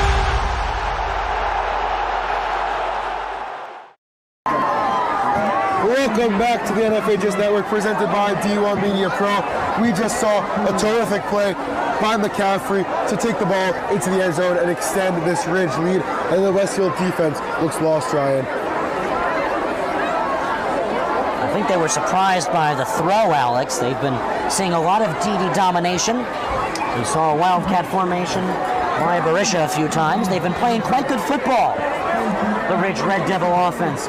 Westfield were able to squeeze in a field goal. Then they punted their second drive. This one a line drive. Caught. And the big man trying to push for yardage out of bounds near the 40-yard line is Colin Coyle. And Ryan, I'm not sure what the strategical advantages of kicking a line drive and putting the ball on the ground. I think they just want to keep it out of Rag's hands. Rag isn't back deep. Rag isn't back deep, but he has been so far. We've seen him back there this year in a sneaky touch. So that's the only thing I could think of is keeping the ball out of Rag's hands. However, if he's not on the field, I don't understand why you wouldn't put the ball through the back of the end zone, put them on the 25, and trust that your defense can hold them to less than 75 yards, quite honestly, which is, with the way the game is going right now, Ridge should have the confidence in their defense because Trey Brown has not proven to them that he can put the ball in the hands of his receivers in a way to march down the field. Down the field, tipped, and incomplete. Intended for Del Rey. Olivo almost had the pick. Nice tip in the middle there as well. There was, and as I mentioned, in their last 3 games, 3 wins for Ridge, they've outscored their opponents by 80 points, Ryan. And that comes, yes, from a good offense, but Ryan, 14 points allowed in 3 games is nothing short of spectacular, and that's because their defense has been so good, as we've seen so far, holding a very, very strong Westfield offense to just a field goal. Brown looks to throw, rolls out, he's challenged, he'll try and cut him, he's going to lose 3. Westfield, in their 5 recent wins, have given up over 40 points, timeout, for Ridge. As you said, Ryan, 44 points in a 5-game span. Still a very respectable number. That's less than 10 a game. But right now, that number, that rate is seemingly going to go up as they've already allowed 3 touchdowns in the first half as we are nearing closer and closer to that 2-minute warning. 2:14 on the clock here at Lee Field. Now, Alex, you know, there's one thing Westfield is excited for. It's to get back to Gary Kerr Stadium for some clinical lacrosse. Last year, a very good season, not quite to the expectations of a dominant Westfield team. especially because their rival Scotch Plains Fanwood picked up the Group 3 championship, but they're excited to be back again, led by Trey Brown and Dylan Ragg, also on the football field, and it looks like we have jumpers. That's on the defense. That's going to be Jason Ward on the jump, at least from my vantage point. That's going to move Westfield up. And again, penalties, this one might not be as crucial, but again, the penalties are going to keep adding up, and I think they might play a factor in the final score of this game. Ragg gets about 5. Ridge uses yet another timeout. They want the football back. They want to do even more damage because they know Westfield's a second half football team in a lot of case scenarios. Well, what's interesting to me, Ryan, is the timeouts before the 2-minute warning. I think that this 7 Well, they don't really have a warning in high school, Alex. Yeah, but I think just time manager-wise, even the metaphorical 2-minute warning. Unofficial, as you're saying. Yeah. But I think that the time management, it's an interesting strategy by Ridge. They want to give themselves enough time, but also stopping the clock early. If Westfield keeps marching, if they run out of timeouts, there's no way to stop Westfield from running the field and potentially cutting it to an 11-point lead as we head into the locker rooms. Another good matchup today, Vincenzo Rizzuto and the Nutley Raiders of Essex County trying to give a dominant Wayne Valley force out of Wayne, Passaic County, New Jersey, their first loss of the season. One of, if not New Jersey's best public school football team as a tough matchup versus a strong Nutley Raiders Group 3 school. That's around New Jersey high school football as this punt is up, away, and caught out of bounds. That's an excellent punch. Excuse me, kick. Punch kick. Glad you're getting your karate terms mixed up. Yeah, but that was Dylan Ragg. Excellent kick there. And he's going to put the Ridge Red Devils behind their own 25-yard line. So now we're going to see a literal 2-minute drill here from Barisha and company. 2:01 on the clock here at Lee Field. And I'm really interested to see what Coach West has in store. Because yes, you can run the ball, but they only have, one timeout remaining, Ryan? Again, not my strong suit, but I'm pretty sure I can count. You're going to have to see the ball thrown a lot more because they only have so much time to get downfield. Yes, they're going to run the ball a few times. They need that because their run game has been so good. However, the air game is what's going to be make or break in this final stretch of 121 seconds in the first half. Ridge 7-3 this year, 4-2 this year coming into this game. Week 7 football, one less week. Public high school football this year. Quick throw to Didi from Barisha, swallowed down. I like the screenplay there, but Didi's got to get out of bounds. Tick-tock goes the clock, and Ridge is taking their time. But I'm worried that their clock management is going to end up putting them in the behind as, again, the clock keeps rolling. Ball is set, and they're going into a full huddle here, Ryan. Luke Jordan on the tackle for Westfield, and he might have just changed Ridge's mind. Remember, Westfield get the ball second half. Right. That's big for them. So if they pick up that second half momentum that we saw them do versus Scotch Plains Fanwood just a few weeks ago, in probably their best played win of the season. So with that said, you have to assume that Ridge is going to go for points here. At least 3, but obviously a touchdown is the end goal here. So that leads me to question why they're running the ball now. Didi, probably because Didi can do his job. First down. And he'll get swallowed up at the 33 with 1:05 left to go. Great job. That stops the clock for chains movement. Excuse me, Ryan. Great job to keep him in bounds by the Westfield defense, although the clock will stop regardless. But the difference there is if he's out of bounds, the clock stops and it stays stopped. Now it's on the ref's discretion to start the clock as we see clock ticking down to 52, 51, 50 seconds remaining in the first half. Still in full huddle are the Ridge Red Devils. I think they're realizing Didi's dominance and want to see if he can maybe do the job. If not, settle with a good first half and get ready for a dominant Westfield second half side. That's exactly what I just said. They're going to give it to Didi, and Didi's going to do his job. First down, maybe use a timeout. You got 33 seconds. You got a quarterback within Barisha who knows how to play football. Maybe they consider bringing something in here. And here's the timeout. So Ridge uses a timeout. We're going to step aside, pay some bills. Stay tuned to the NFHS Network. The North Jersey Orthopedic and Sports Medicine Institute is the preferred practice for diagnosis and orthopedic treatment in New Jersey. Our focus includes sports injuries, as well as the treatment of a broad range of orthopedic complaints, from common tendon ailments and arthritic joint pain to traumatic injuries. Our facility offers an on-site physical therapy suite, in conjunction with specifically designed exercise programs, non-invasive and advanced healing technology. Specialist Dr. Michael Rusinella utilizes non-surgical and minimally invasive surgical procedures to help patients regain back their quality of life. Today's game is brought to you by New Jersey Orthopedic and Sports Medicine Institute, 1373 Broad Street in Clifton. If you are an athlete and you are injured, New Jersey Orthopedic and Sports Medicine Institute of Mr. Michael C. Rusinella, an affiliate of the Hudson County Hospital, is there for you. Here's the snap. It's a quick throw from Barisha. Caught. Foot is in. Actually, 2 feet were in, so it's an NFL catch. And attacking territory goes Ridge. That catch there by Adam Miner. See, that play I like a lot more, Ryan. They're throwing the ball 1, 2, they're getting out of bounds, and 3, they made their way onto the offensive half of the field. 3 boxes that they checked, and I'm a lot more satisfied, I want to say, with how this Ridge offense is playing, because they're running the ball, they're wasting time. They only got 28 seconds now. They have to throw the football. Westfield wants the blitz. Look at Barisha. Bail out his team. The pass is knocked down incomplete. A nice defensive effort there by Wolchek. Great play. That ball very easily could have been caught and stepped out of bounds. Great play there by the Westfield secondary to make sure that that ball did not end up in the hands of a green jerseyed wide receiver. Down to 22 on the clock for the Ridge Red Devils. We're at home. The student section to it. The cheerleaders are going. It's quite the environment to play in if you're in a green jersey right now. You know, Alex, I'm looking below us at the press box. Everyone's standing. Nobody wants to sit. Nobody wants to sit because this game, it's an exciting game for the home squad. Barisha has an open man far side. This one is caught. Oh, what a juke! The jukebox hero, Patrick McCaffrey. McCaffrey's already found the end zone once tonight. We're looking to see if he can do it again.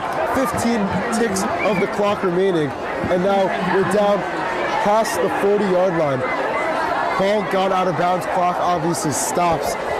And if you're Ridge, you have to be thinking with the way this ball is moving, you have to be thinking that you're going for 6 here and extend the lead to 25 points with the PAT. Worst comes to worst, you settle for a field goal, still a 3-score lead.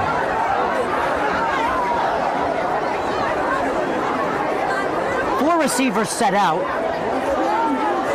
Barisha avoids a sack from both sides, throws it away. He's bared the team 9 seconds. High school-wise, wouldn't exactly call this kicking territory, but I think you have to go for it here.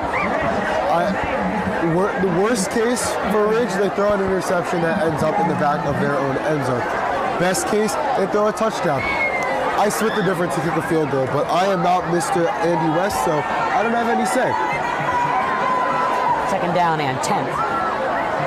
8 seconds. This is most likely the final play of the half. They've been going 6-7 seconds per play. Now they're going to have time. I just want to clarify something. Our apologies. We were confused as well. The scoreboard here had 1 timeout left for Ridge. We had 0. We were right. Down the field, this one is just incomplete for Ryan Leva. 3 seconds. That means another play on 3rd down. So as I was saying, quick substitution in here for Ridge. They got 3 seconds to work with. We'll see what they're going to do. But as I was saying, no timeouts left. Our apologies. We had it right. They had it wrong downstairs. I'm curious to see what they're doing. It looks like they're going to go for the long shot. That's right, Jordan. Get the camera ready. This is going to be one of the farthest from the 40-yard line field goals we might see. So what does that make this about? Timeout Westfield. They're going to bear 1 out of the 2 remaining after this one. It's about, what, a 50, 55-yarder? About a 49-yard kick. This is going to be a long one. It is. It is. And good on Westfield to call a timeout here. See, if I'm Coach DeSarno, excuse me, I'm telling them they might fake it. I know it's crazy, but in a game where you're up 3 scores, it's not a completely out of the park type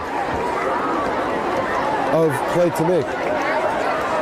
I believe, just to correct you, you said you're talking about the offense. No, if I'm Coach DeSarno, I'm telling them, watch out for the fake. And if I'm Coach West on the other side of things, do I risk it? Probably not. Is it a possibility? Why not, Ryan? Having Coach DeSarno ready. So that was just a clarification there. Yes, and my apologies.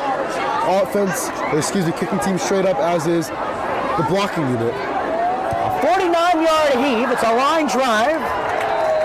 Enters the soccer 6-yard line. It was a good effort by the young man.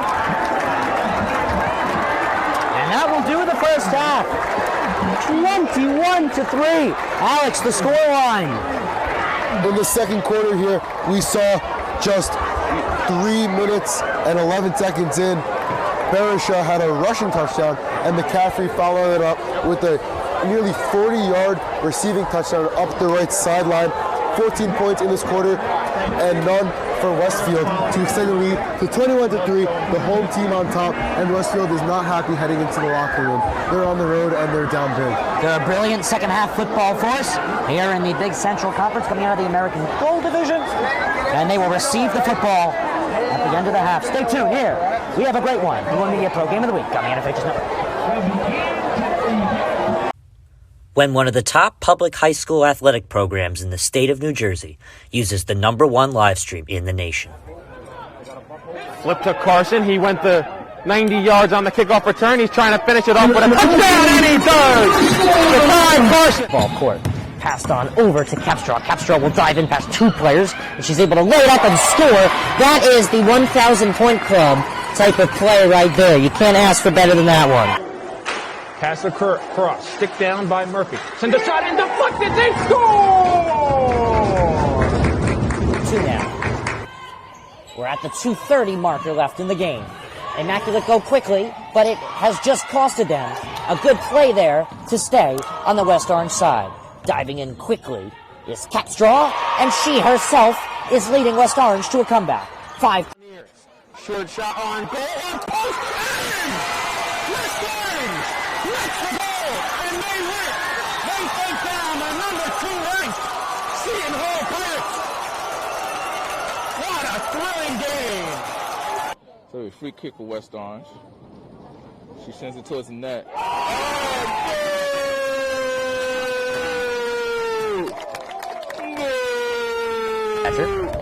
But we don't score the game, we just call and record it. As the pitch from Bove with nobody on base swung on and missed, struck him out. Rosu now trying to get on the offensive side of things. Can he? Ooh, and he's able to work himself into a pin position. Can he earn the pin? He's got all 5. That point's easily secured. And he pins him. So the first Rosu with the pinfall victory. West Orange with a 5-0 win over Newark Central. I'm here with West Orange head coach Doug Nevins. All right, West Orange with a 6-1 win over Columbia. I'm here with 3 stars of the game: Emma Mitchell, Kaya Schultz, Gianna Festino. So I'm Ryan Lowy from D1 Media Pro, and I'm joined with senior Kaya Schultz and junior Kylie Capstraw. Here with West Orange girls varsity coach Sean DeVore. Screen pass out in the flat, caught, and it's a touchdown for St. Peter's. O'Donnell swinging away, puts it over the shortstop's head. That's a base hit. It'll score 1. Faraz on his way home. Throw is not in time. Going quickly, Bullock takes the snap, throws to the far side. Wide open touchdown. In there called strike 3 looking. Mulcahy strikes out the side. He's perfect through 2. Now up ahead for the Marauders. Here comes Benkovitz. They score! Michael Benkovitz for St. Peter's Prep. Bounced on the ground to short. Faraz Fields, flip to O'Donnell 1, throw on to first, in time for a double play. Just look back out there for the Marauders. He takes the snap, looking over the middle, has a man, and he scores, reels it in. 35, stick on to defender, 2 on to the 20.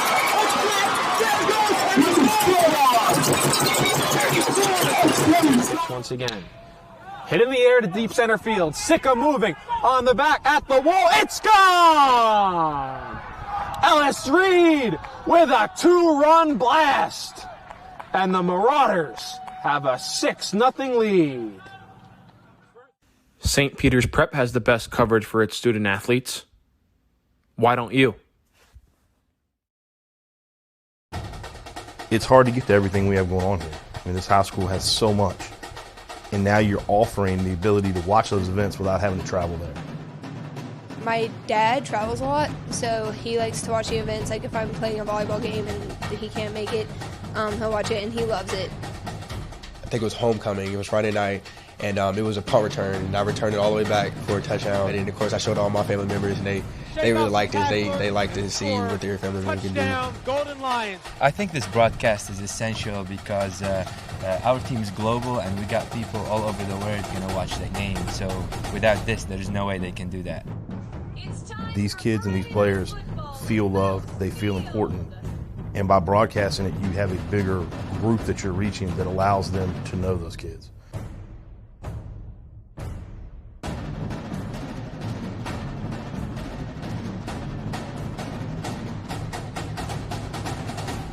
One of New Jersey's premier high school basketball teams gets their coverage from D1 Media Pro, and it goes like this. Finds Floyd to tie things up. Tie game! 62 apiece. 90 seconds. Floyd attacking and throws it down. Corey Floyd. A missed opportunity down low behind the back to Bueno and one. Lawrence with Floyd to lob it up for the slam. It's too low for Dunn.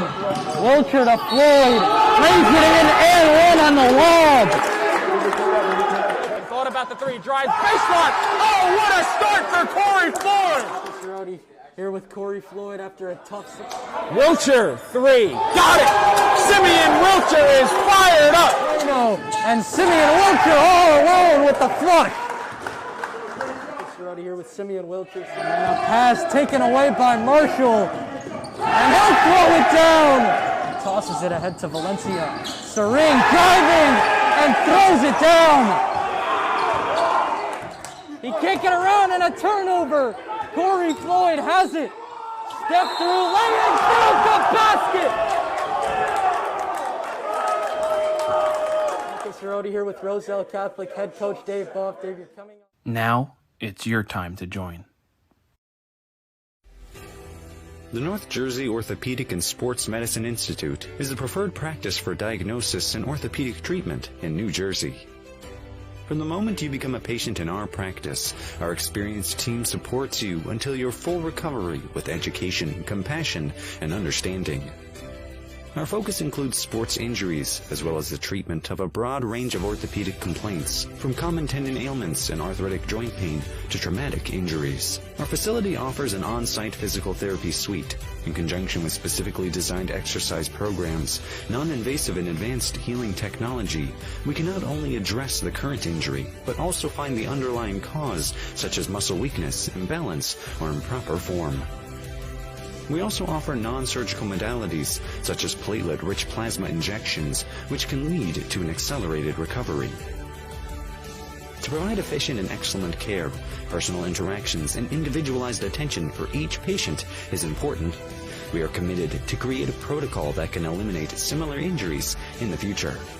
At North Jersey Orthopedic and Sports Medicine Institute, we are dedicated to providing the highest standard of care and comfort of athletes, including patients with non-related sports injuries. Board-certified orthopedic surgeon and sports medicine specialist Dr. Michael Rosanella utilizes non-surgical and minimally invasive surgical procedures to help patients regain back their quality of life.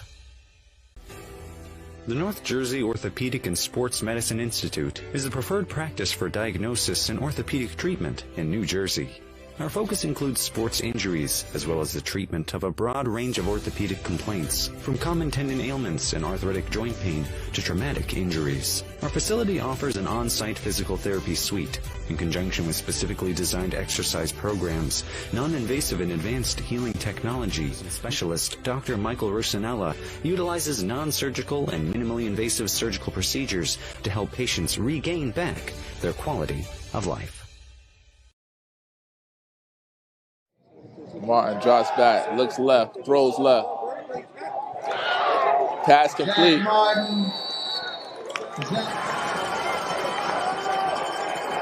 Second and 8, Raging Bulls. Play action. It's tossed over the middle. Touchdown.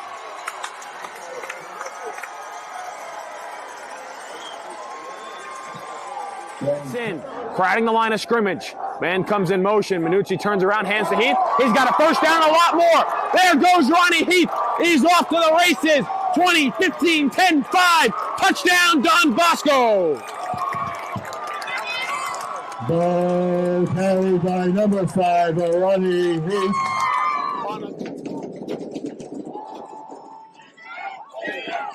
He's still running. He's running stuff. He's still looking. Ooh, that's a big hit. That's a beautiful pass, though. Touchdown. Oh, that's a amazing play right there. That's Jordan Marsh with the concentration. Hey, that was a nice Shepard. Shepard throwing. He's getting chased out left. Throws it. Oh, 13 catches it. And number 12. I'm sorry, number 12 on the catch. Brings it in. Number 13 with his second touchdown. Man in motion. And a pass up the field. Received by number 5, Jaden Blackwell. And that is a touchdown for the Trojans. And there is a touchdown. Boy, how quickly things can change. Over 10 seconds left on the play clock. They're going to hand it to Smothers, and he cuts it up. And he got some room right here, and he's still going. They're reaching for the touchdown. Wow. And that's another spectacular run from Dylan Smothers. All right, team, listen up. You all have been missing way too many plays. And it's time to make some changes. Effective immediately. You'll all be joining my team, the NFHS Network. If it happens in high school, we got it covered. We've got your favorite high school sports wherever you want them, whenever you want them. Streaming live or on demand. Plus, with a few well-executed moves here, here, and here, you can find and follow your favorite school or team. But what if I... Hey! There is no I in the word team, but there is in the word clip, which is what you can do with our new clip and share tool. Watch the game, clip the moment, share it with all of your fans. It's simple, people. When you're teamed up with the NFHS Network, there's no excuse to miss another play. Now you get out there and you watch some sports. Your high school, your team, your game, streaming live only on the NFHS Network. Who's gonna slap that hand?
I'll put my eyeball right against it. It makes it much easier. You know you can easily adjust this to your eyes. Like if your eyes open. So maybe I'll try it. If it's really sunny, see sometimes. No, I've never found that place. Maybe I'll try it.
Another half.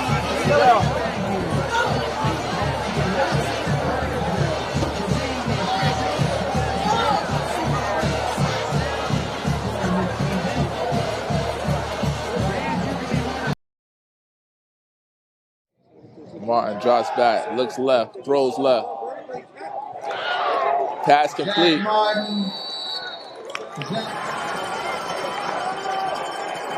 Second and 8, Raging Bulls. Play action. It's tossed over the middle. Touchdown.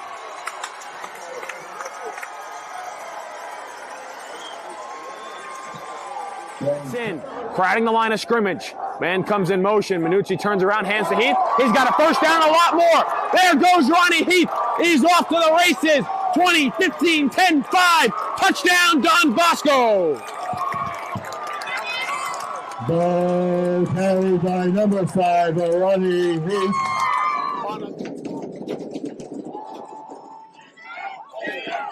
He's still running. He's still looking. Ooh, that's a big hit. That's a beautiful pass, though. Touchdown. Oh, that's a major play right there. That's Jordan Marsh with the concentration. Hey, that was a nice play. Shepard. Shepard throwing. He's getting chased out left. Throws it. Oh, 13 catches it. And number 12. I'm sorry, number 12 on the catch. Brings it in. Number 13 with his second touchdown. Man in motion. And a pass up the field. Received by number 5, Jaden Blackwell. And that is a touchdown for the Trojans. And there is a touchdown. Boy, how quickly things can change. Over 10 seconds left on the play clock. They're going to hand it to Smothers, and he cuts it up. And he got some room right here, and he's still going. They're reaching for the touchdown. Wow. And that's another spectacular run from Dylan Smothers. All right, team, listen up. You all have been missing way too many plays. And it's time to make some changes. Effective immediately. You'll all be joining my team, the NFHS Network. If it happens in high school, we got it covered. We've got your favorite high school sports wherever you want them, whenever you want them. Streaming live or on demand. Plus, with a few well-executed moves here, here, and here, you can find and follow your favorite school or team. But what if I... Hey! There is no I in the word team, but there is in the word clip, which is what you can do with our new clip and share tool. Watch the game, clip the moment, share it with all of your fans. It's simple, people. When you're teamed up with the NFHS Network, there's no excuse to miss another play. Now you get out there and you watch some sports. Your high school, your team, your game, streaming live only on the NFHS Network. Who's gonna slap that hand? When do you want me to start on the kickoff?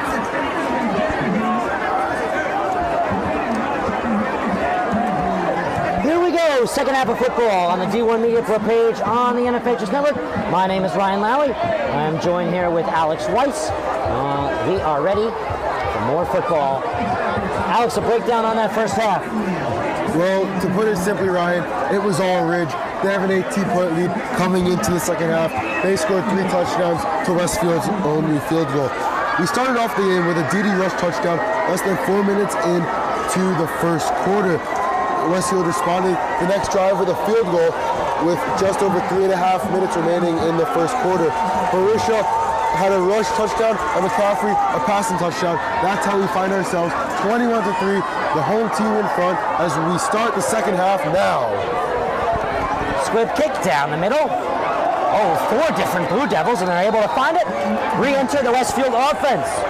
Quite the uphill battle they have to face now, Alex. Oh, absolutely, Ryan, and that's putting it lightly. But I do think, as you said, Westfield is a team that can thrive in the second half. A team that can come out of the locker room, they're motivated, they're juiced up and ready to go. Give the ball to Dylan Ragg, let him do his work. Trust Trey Brown to make the throws that he needs to make. If I'm Westfield, yes, I'm concerned, but am I panicking? Absolutely not. But this drive is going to say a lot about how the second half is going to go for the Blue Devils. So it's very important that they get the ball moving, they get it moving quick, put a little pressure on this Ridge defense. Quickly, it's a handoff. Ragg loses the football, covered by Ridge, turnover. That's how you get a defensive half started, Alex. Well, like I said, this drive would say a lot about how this second half is going to go. And to that point, Ragg coughs up the football, a very rare occurrence for a player of his caliber.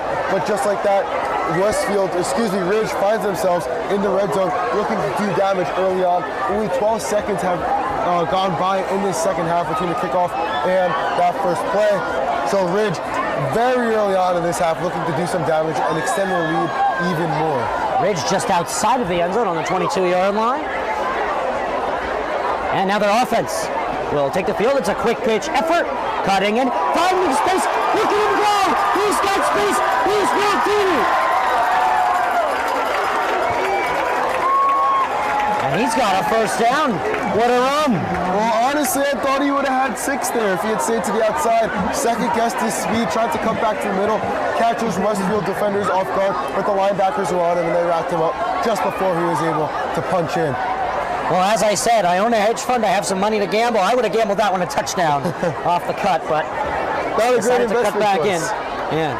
A shocking silence from the mic. We weren't expecting that one. Dede, can he do it this time? The extra heave. Now they'll mark him down just short.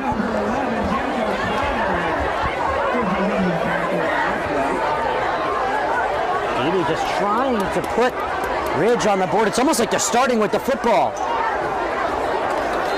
A QB sneak touchdown! Take it south, Jack Barisha! Ryan, you saw Ridge running a hurry-up ball from that last play there, and it worked. Westfield couldn't find their footing. Barisha able to take it in himself. Second touchdown on the ground for him, and it's his 6th on the season. Like I said, first series important for both sides, but that play has tremendous implications for how this game is going to go. Kick is up. And it is good. So we have a big lead for Ridge. It is 28-3. That's not how we expected to get a second half underway. Not at all. And now we hear the student section into it as much now as they have been all evening. So make up a story for me. You're James DeSarno. 5-game win streak. You're down by 25. Your first play on offense, getting the ball, is a fumble mishandled by Ragg with the football. What do? You could go one of 2 ways here, and this honestly depends on the coach. You could stick to the fundamentals. You could ground and pound, trust Ragg to have a bounce-back possession, maybe throw the ball a couple times, simple plays, keep it simple, try and get back to this game in a basic way. Or you could try new stuff. If the status quo isn't working, change it up. Try some trick plays. Put Ragg in the Wildcat. Throw some deep balls. But I think it's going to have to be one of the 2 extremes. Very simple, very complicated, because what they've been doing in the middle has not been working, plain and simple. So Westfield will try it again, this time down by 25. And this kick in similar fashion is tipped off of the front line. Westfield will have to dive on it. With desperation, Coyle will fall on it. The sophomore will keep the ball in Westfield's hands, but 1 fumble and a touchdown to get the second half started, Alex. Yeah, that's the kind of stuff that can happen. Football, especially in a game with 2 very good teams, although it's not close, is a game of mistakes. Ragg made a mistake there. The offensive line made a mistake there. And as a result, Westfield's now down another score, and the hill that they had to climb has just become a mountain. First down, Westfield from their 26. Taking it himself, Trey Brown has the first down.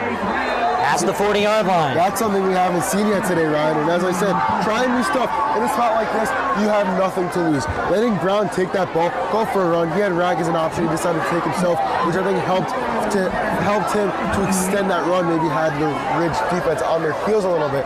But like I said, trying new stuff, it can't hurt. Brown looks to throw, close side, the tight end makes the play, past the 50, first down for Blake Rudow. And in a team that has been very run-dependent this season. Pardon me, Alex Tillieu. Sorry, continue.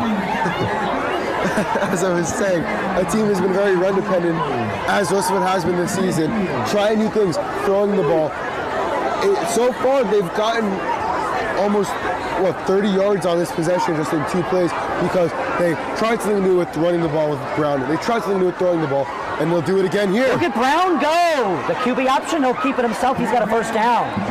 They tried it once, and then they did it twice. Well, Ridge has to pick up on this, but what Westfield is honestly hoping for is that they do, because Rag is trailing Brown 3-4 yards back as an option. As soon as Brown gets swallowed up, he's going to throw that ball back to Rag, and he's going to have his ways to go because we know he can. Great play call here by DeSarno to try and set the tone, and once Ridge picks up on that, they're going to flip it on them, do a complete about face, and I think you're going to see that in the next couple of plays. Brown wants to throw again. He rolls out. It's caught for a first down. That was Carey Pritchett, the senior tight end. And Westfield utilizing their tight end option, a rarity in public school football. Yeah, it's an option that they definitely have because they have skill at that position. But this Westfield offense has found a new life, plain and simple, following the fumble. Moving quickly. Here's an option pass to Meixner, a design pass to him. Able to gain about 4. Second down and 6, and Westfield starting to move. As we said, second half football, their specialty. They settled down after the first fumble by Rag, 1 play in, and now they're really moving the ball down the field better than the first time when they had the field goal. Oh, 100%. And that was the first real screen pass that we've seen. 2 receivers out right, 1 wide left. I think we might see that one-on-one. Flags come in. Ball start on the offense. And that'll move Westfield back 5 yards. See, as much as penalties, as I made a point of saying, do affect the game, I don't think this one is particularly harmful to Westfield. They're rolling. 5 yards in this territory is not monumental as it would be on a 3rd down play on their half of the field. And as I'm mentioning, there's 2, at least in the previous play, it looks like they're going to keep it that way. 2 receivers out right and an ISO play on the left. That is none other than Peter Del Rey out wide, and now he has another guy out with him, and now the ISO play is on the right side. Brown will take it himself. He faked it to Rag, and it looks like he will gain 5 on the 1st and 11. Notice Rag there as the decoy, and Ridge has done their homework. They know Rag is a threat on the ground, so they're going to obviously prioritize him if they think the ball can get in his hands. My apologies, 3rd down and 11, not the 2nd down and 11 that I previously said. And Trey Brown's going to cut him himself. He's going to try and reach for yardage. Looks like he's going to be about a yard or 2 short of the 1st down. I think you go for it here. You have to. I mean, I think absolutely. You're down by 25. Don't forget, a little over 30, 33 is a running clock. Westfield trying to avoid that. They're playing a good opponent. They're in a division higher. They hold the lead. And it looks like the offense will stay on the field here. 1 yard to go. 4th down and 2, actually. I split the difference. Here's the snap. Give it to D-Rag. Dylan Rag fights for it. He's got the 1st down. They'll put him on the 10-yard line. Imminent that Westfield scores here. They need to gain some momentum. We know they can make a comeback. They're 100% capable of it. Oh, without a doubt. And it looks like the refs will confer. The ball is spotted, but we're going to have a fresh set of downs here for the Blue Devils. And there's that Dylan Rag play that we've been waiting for. That grind, that grit, that push. They needed it, he had it, and they got it. And now it looks like passing territory on 1st and goal. Brown rolls out.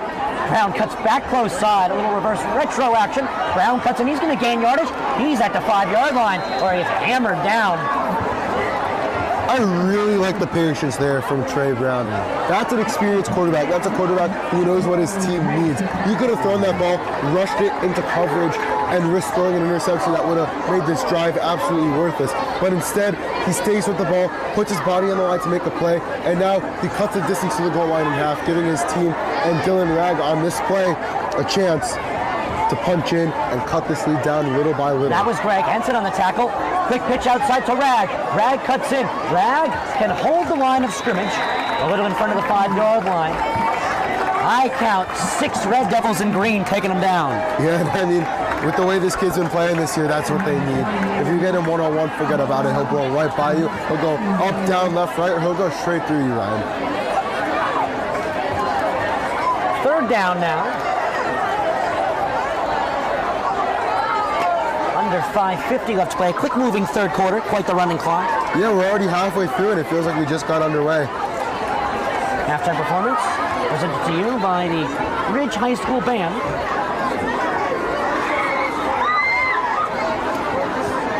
Brown cuts back in. A lacrosse commit to Maryland, gains a few.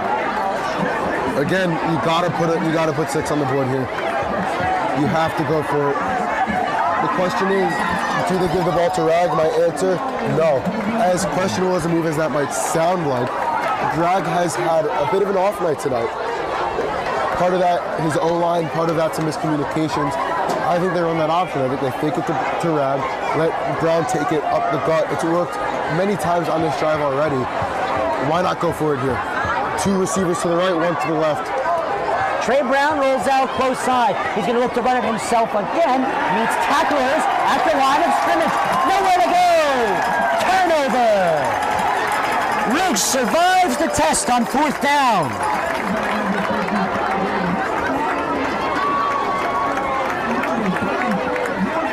The student section very into it, liking that their guys are putting their bodies on the line.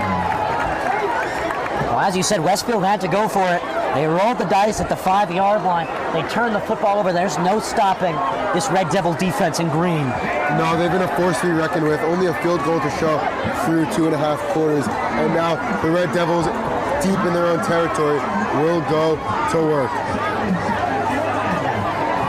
28-3. The hosting offensive Ridge Red Devils coming to this one 4-2. Out of the Big North Silver Division. And just getting it away, almost being sacked, is Barisha. That would have been bad news, Bears. Yeah, that was a design play. They wanted the guys on either side, one receiver out wide, running almost a fade route. They wanted them going down the field, creating some options and some space.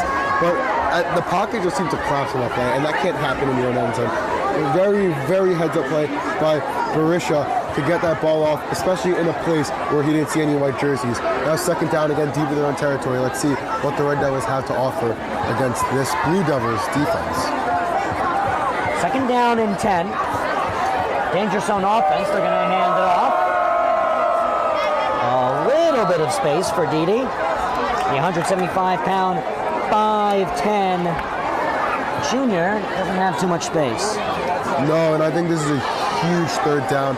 Westfield, again, game, I don't want to say it's out of reach yet because this is a very good 2nd half team, but time is winding down and the mountain gets steeper and steeper with every tick of the clock. They need to stop here, plain and simple, Ryan.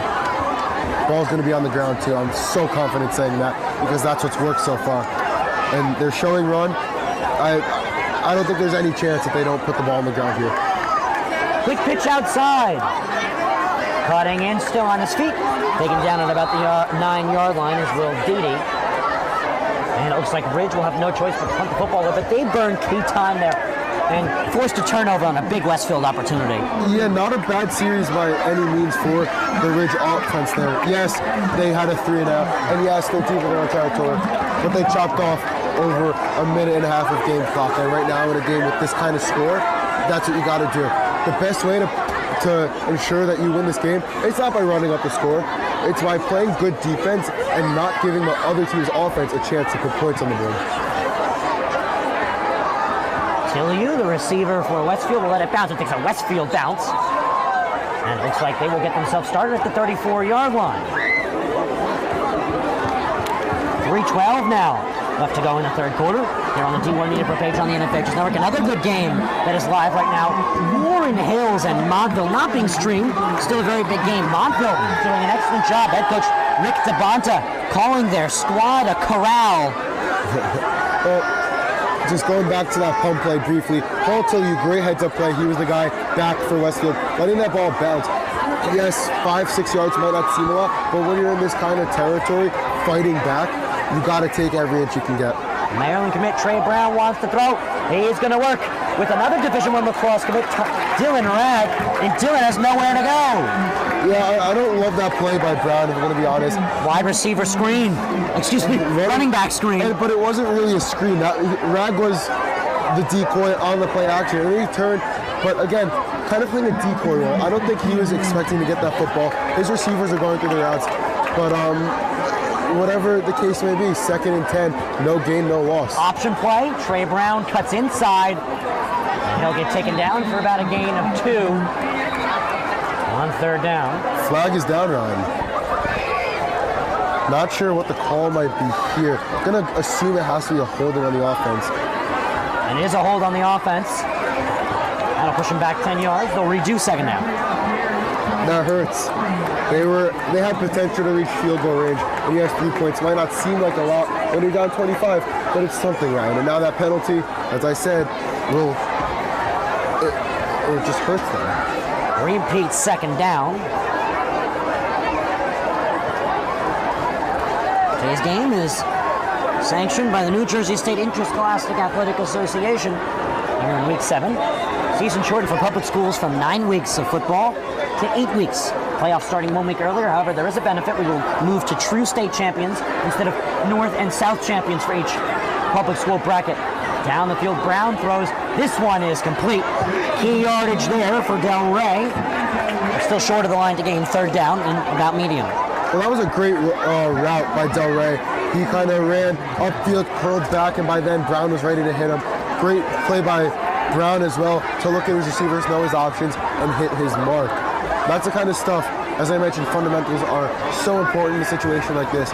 But now we're down to less than 2 minutes here in the 3rd quarter, so Westfield's going to have to pick it up if they want a shot at playing spoiler here on senior night and possibly coming away with one of the most amazing comebacks I'd ever see. Down the field, Trey Brown has an open man. This one is incomplete. Through the breadbasket of Peter Del Rey. He might have to sew that knit a little better. Yeah, that was a great ball by Brown. But again, great balls that end up hitting the turf don't do anything for Westfield. They really have to get their stuff together here. Now down to 1:38 in quarter number 3. Still a 28-3 lead for Ridge here at senior night. It's the Pink Out at Home, presented by D1 Media Pro on the NFHS Network. Just misread there. Del Rey looking over his shoulder. Almost tried to push it down by the way he put his arms on it. He was just so late to trying to clasp it into his body.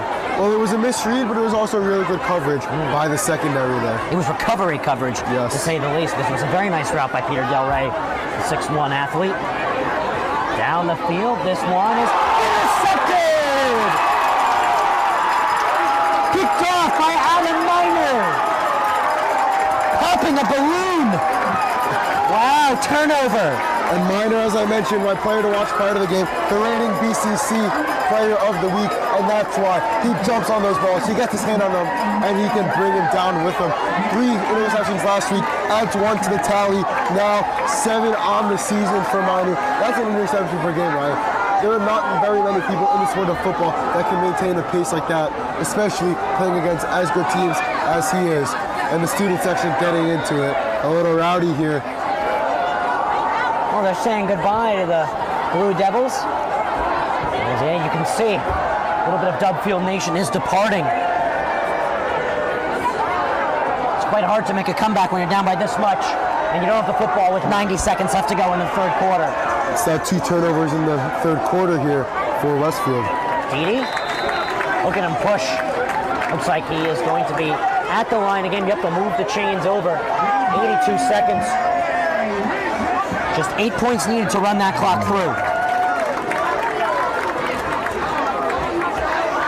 Ridge has earned this victory. How about the Big North Silver Squad, or the Big Central Silver Squad? Well, 2 things here really quickly. Are they going to win the game in all likelihood? Yes, but it's hard to give them the victory for me, at least in the 3rd quarter. Really? It just feels wrong. It's just like sports fundamentalism in me. Hand off to Garusha. It's about half the job done. 50 seconds left to go in the third quarter. I mean, I got to give it to them. They're playing a team that is leading the top division. They're not even leading their division, but they're a great football team, and they saved all their firepower for this Week 7 matchup. This is considered an upset. And to your point, Ridge coming into this game third in their division, the second highest division in the BCC. But to come in on senior night, Friday Night Lights, pressure's on, to come in against a team that is number 1 in the conference, Ryan. That's really impressive stuff.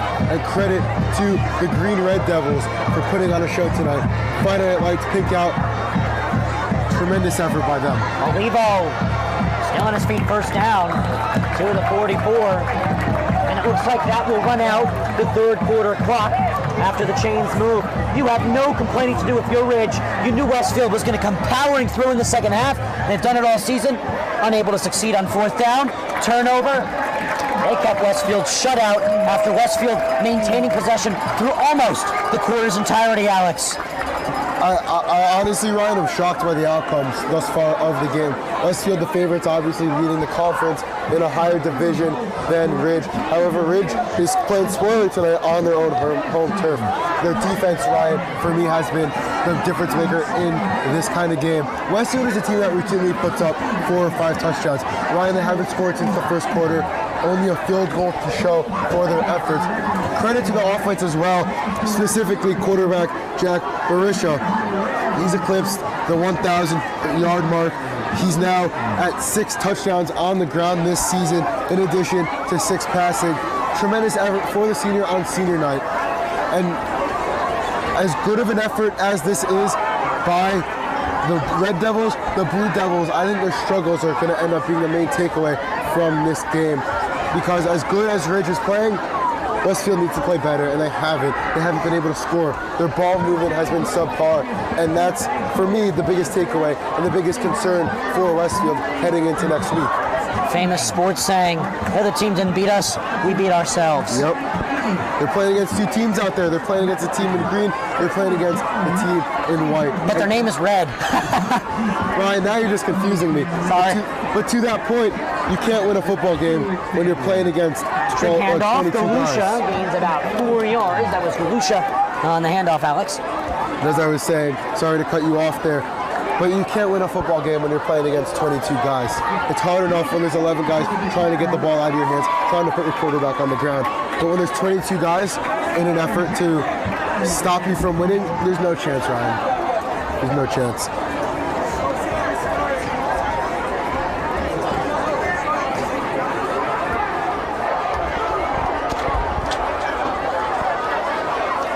Tricky handoff.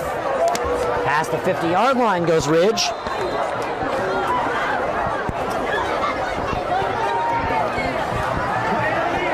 Third down. And it looks like just one. Thank you for joining us here on the D1 Media Pro page on the NFHS Network. 8:55 p.m. Eastern Time. Ryan Lowry, Alex Weiss, and Jordan Cooper on camera here on the D1 Media Pro page on the NFHS Network. For those of you joining us, this is the D1 Media Pro Game of the Week, and it's a surprise. We expected at least a closer one, if not a Westfield victory. They come from the higher division. They lead their division. Trick handoff. Here we go again. There's space for Olivo. He gets the first down inside the attacking 40. Well, I will say, Ryan, even though a very disappointing night, to say the least, for Westfield, in all likelihood they will retain first place in their division and the conference. They are right now 2 games up on the next best team in St. Joseph, who will go into Watchung Hills this weekend, which is a favorite. The Watchung Hills is favored in that game. So even though they are going to drop the game tonight, Westfield will stay in first place in all likelihood. Obviously, another upset, if St. Joseph's could pull through, then maybe Tricky the tie. handoff to Didi, and Didi will gain a few. Under 10 minutes now left to play here in the fourth quarter of this action.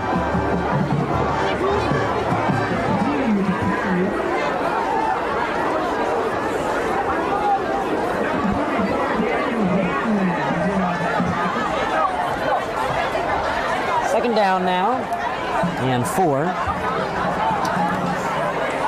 Ball placed now on the 41.5-yard line.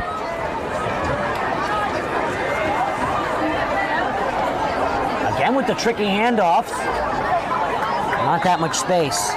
Well, it's the trickery, but it's also the strategy. They just want to run the clock down, Ryan. This game is over. And like I said, you don't want to call it before it's over. But now we're less than 10 minutes, now almost at 9 in the fourth quarter. You're going to have to call it. And both teams know that. The team in green just wants to put the ball on the ground, get their first downs, and go home happy on this Friday Night Lights showcase of offense and defense for the Ridge Red Devils in green.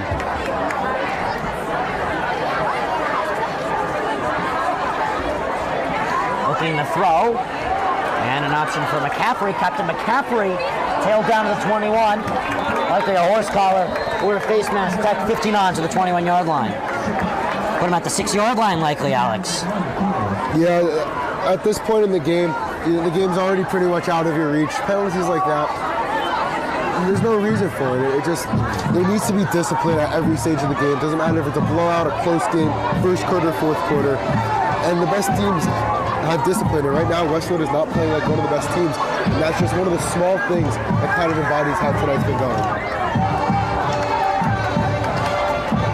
Personal foul, and it's a face mask on Westfield. And that'll put them in the red zone. Touchdown here, no doubt about it, would seal the deal. 9 o'clock p.m. Eastern Time. Thank you for joining me, Alex, on the call. It's a pleasure, Ryan, always working with you, the fabulous, reliable Ryan. Also, Jordan Cooper on camera, always a pleasure to be in his presence. Handsomest, most talented cameraman in the business. This is going to be a handoff to Didi. And he's inside the 10-yard line. Well, I must have done my math wrong there. They only gave him 10 yards. From the 21 to the 11-yard line, 15 yards. Maybe the call wasn't a face. I'm not sure, though. I didn't question anything you had said previously. We're hearing that it may have been half the distance to the goal line. In any case, ball in the hands of the Red Devils in attacking territory. Pitch out far, cutting in is Didi. They're going to have to bring the whole corral in to slow him up at around the line of scrimmage, third down. This is not even close to four-down territory for Ridge. They're going to kick a field goal here. Actually, they might run the ball on fourth down, maybe just to run the clock. I don't think they're going for blood here. I think they just want to take their win, get home, and enjoy their senior night because they deserved it, Ryan. Like I said, they played one heck of a football game tonight, and they do really deserve to enjoy it, especially on a night like tonight, senior night, pink out, Friday Night Lights. The stars were out, the lights were shining, and they delivered. And just a reminder to join Jordan, Jacob, and I on the call next week as the Westfield Blue Devils, coming off of a huge win last night versus the Livingston Lancers, visit the West Orange Mountaineers for West Orange Senior Night. That'll be live 7 p.m. kickoff on the NFHS Network. Oh, what a play by Barisha. He will quickly pitch one out to Didi forwards inside the 5-yard line. That was a nice play, avoiding the sack, Alex. Yeah, very nifty there from Barisha. Very nifty, shifty play there from him to avoid the pass rush. You know, fourth down, and the field goal unit will come out for the Red Devils, looking to put an exclamation mark on this 25-point lead, looking to make it a clean 4-touchdown spread. You see on the track surrounding the football field, both Red Devils, not one but two, dancing. Looks like they're dancing to Single Ladies, I believe the Beyonce hit. That's what it looks like.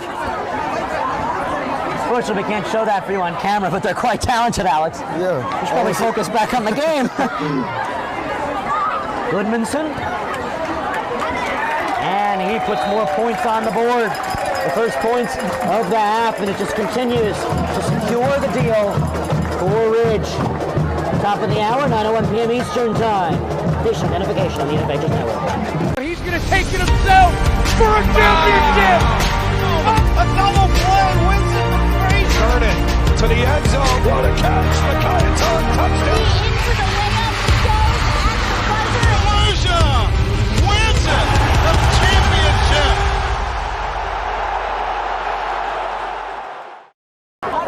Yeah, so half the distance to the goal, as we'd like to welcome you back, was the call on the face mask, because it was inside the 25-yard line. Ball was placed on the 11, and it was a first down and a field goal secured points to get us started with the second half scoreline, Alex.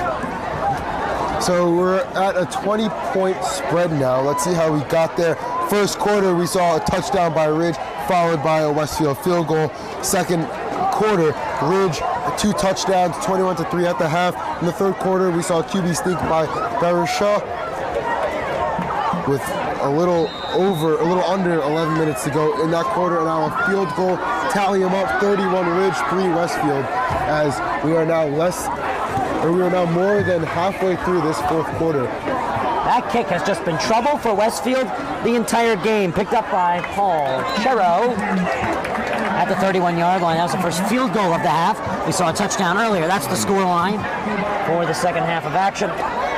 5:51 left to play here in the ball game. Well, Ryan, these kicks on the ground are it's a fascinating move by Ridge. And then for the Westfield guys, the short return guys, it's like fielding a ground ball almost on the short hop. It's not easy to do, and it's certainly not something that they're used to doing. It's not a traditional move at any level of football. But aside from the one onside kick that ended up not making the distance, they've been managing these kicks extremely well.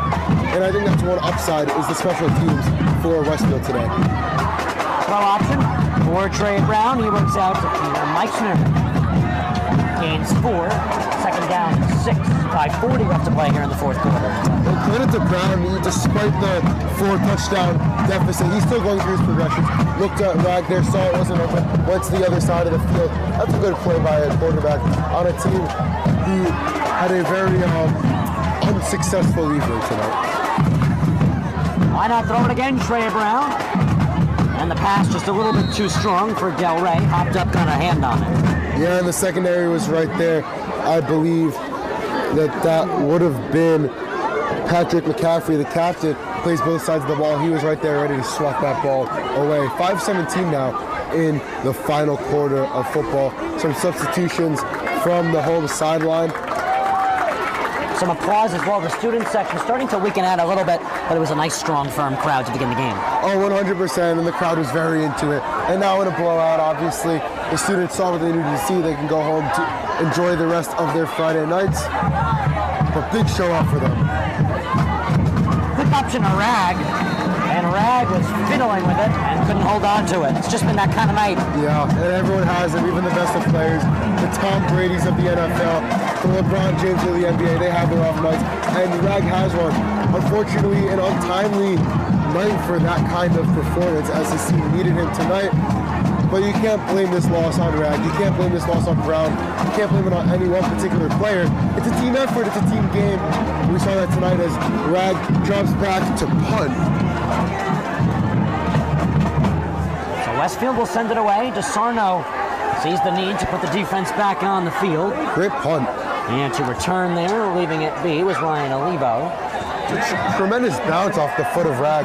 Had a lot of air time, but also had a bounce going towards the Ridge end zone. Credit to him for, even though he wasn't able to catch that ball, had a rough series, shake it off, have a nice punt, and even in a block, give his team good starting field position and put Ridge as far back as they are.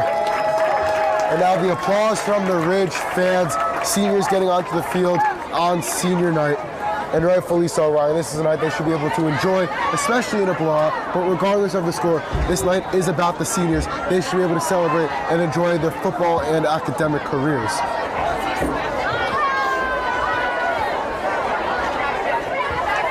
Under 5 minutes now in quarter number 4 here at Lee Field in Basking Ridge. As you said, this is Ridge Senior Night, Alex, as well as homecoming as well. And they're going to do the option handoff, and notably a new quarterback on the field. That is number 12, Andrew Sirluco, the junior, getting some touches on the football. Yeah, Barisha has shown his skill tonight. He's eclipsed the 1,000-yard passing mark on the year.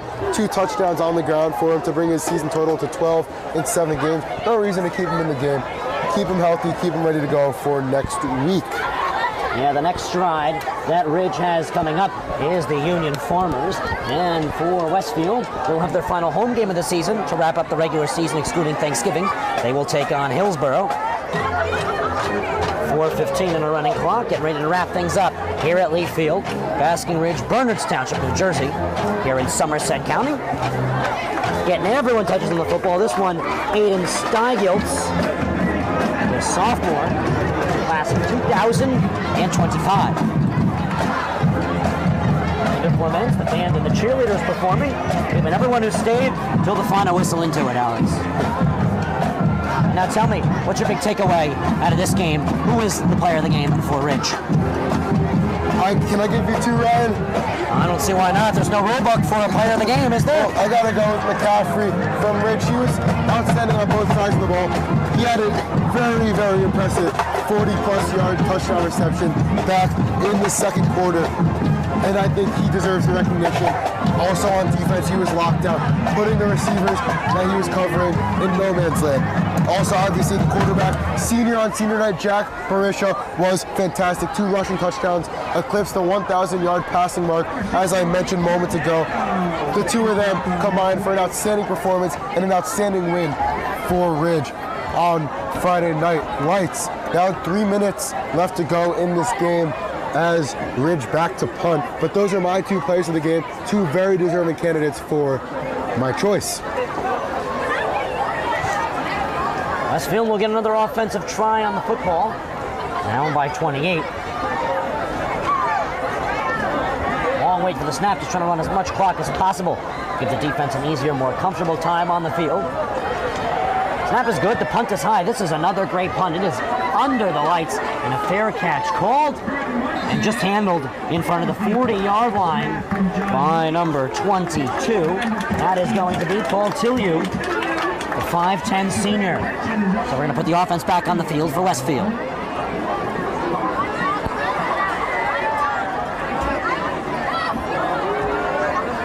Reminder, week 7 of 8 weeks of public high school football. New Jersey shifting to true group champions this year. 5 public school groups based off of school size. Ridge, Group 4, Westfield, Group 5. Ryan, something to note here, Dylan Ragg is not on the field. Handoff, and not too much space available for Aiden Harper. Harper, the 5'10", 155-pound senior. 2:10 now left to play. And as Peter Del Rey, who's had quite the day-to-day, checks off. That's been a standout for Westfield. Del Rey has been getting open brilliantly. Maybe he hasn't made every catch, but his routes have been terrific. They have been, and I think despite the score, he played a very good game. I'm hesitant to use the word great. Very good game, though. Second down and 9 turns into a 3rd down and 8 for Westfield. Westfield will be playing in the playoffs. Got to use next week's Hillsborough action to get back on their feet. It's going to be tough competition. Hillsborough always year in, year out playing good football. Oh, 100%, Ryan. But to that point, you never want to go into the playoffs, or any big game for that matter, going cold. You can't afford to lose 2 games in a row and then go into the playoffs and expect to win. You just can't. And especially for Westfield, who was so hot and now is so not after tonight's performance. They won 5 straight, now they're going to drop this one tonight. They need a game to get back on their feet and to say that they won 6 of their last 7, because that looks a lot better than saying that they lost their last 2. And on Aiden Harper with the handoff to the 41-yard line. And on the other side of things, Ridge, to say that they've won their 4th consecutive game, taking down very good football teams, especially tonight, a punctuation for that. I think that's really good for them as a team and as a program. Westfield will punt the football. Nothing on that drive. They're going to be shut out touchdown-wise. They got a field goal in the first half. Second half clinic for Ridge on 4th down opportunities for Westfield. Punt snap is a little high, but good, and the punt is up and away. Under 40 seconds, it'll be just 1 kneel to seal the deal. Tough caught football there at the 29-yard lines where the ball will be placed. Victory formation. Ryan, has anyone ever told you that you should be a poet? I can be a poet myself. I compare myself with Pericles and with all of the best. I think you're up there on the Mount Rushmore of rhymers. Oh, the story of Mount Rushmore. I always give myself a chuckle with that one. You know the rubble under Mount Rushmore? What about it? It's actually an accident. It was left over from the construction. Nobody cleaned it up. That's very responsible of the builders there. But back to football. This, I think, would certainly be on the Mount Rushmore of Ridge performances this season. I don't think there's any doubt in that. Victory formation, and the kneel is taken. The final score is 31-3. Ridge takes home a big one. They shut down the Big Central Conference's #1 Westfield Blue Devils. Call it an upset. Upset to say the least, Ryan. And this was utter domination from the Green Red Devils. That's quite the performance. The cheerleaders are excited. The band's excited. The student section has remained around. They sung goodbye to the Blue Devil Dubfield Nation that has departed early from this football game. Westfield able to sneak in a field goal. Multiple touchdowns, eluding as well as 2 field goals to a 28-point difference in favor of the hosting Ridge Red Devils in their green uniforms with white accents. They will send Westfield home on the 20.5-hour bus ride with their heads down in a second loss in the season to end their 5-game win streak. Ridge keeps that win streak alive, Alex. Yeah, 4 straight now for the Ridge Red Devils, and that's very impressive for them as they're fighting for a top spot in their division. Meanwhile, Westfield, you can see by the body language, very, very disappointing evening for them. Bus ride home is going to be silent. It is going to be silent. Head coach James DeSarno will talk over with his team. They will have Hillsborough next weekend to wrap up their season at the Edison Intermediate School's Gary Kaler Stadium. They also have a playing field matchup after the playoffs as their annual Thanksgiving game. And the Union Farmers, who are 2-4, is who Ridge will run into before playoff football is all that the 2 Big Central teams will have to look forward to next up on the schedule. Week 7 football meets its completion. D1 Media for a Friday night's game of the week. Ryan Lowry, Alex Blake, Jordan Cooper saying so long here in Basking Ridge, Bernards Township, Somerset County, New Jersey in the United States of America. Ryan Lowry saying toodaloo. He's going to take it himself for a championship. A double play wins it the race. Turn it to the end zone. What a catch. Micaiah touchdown.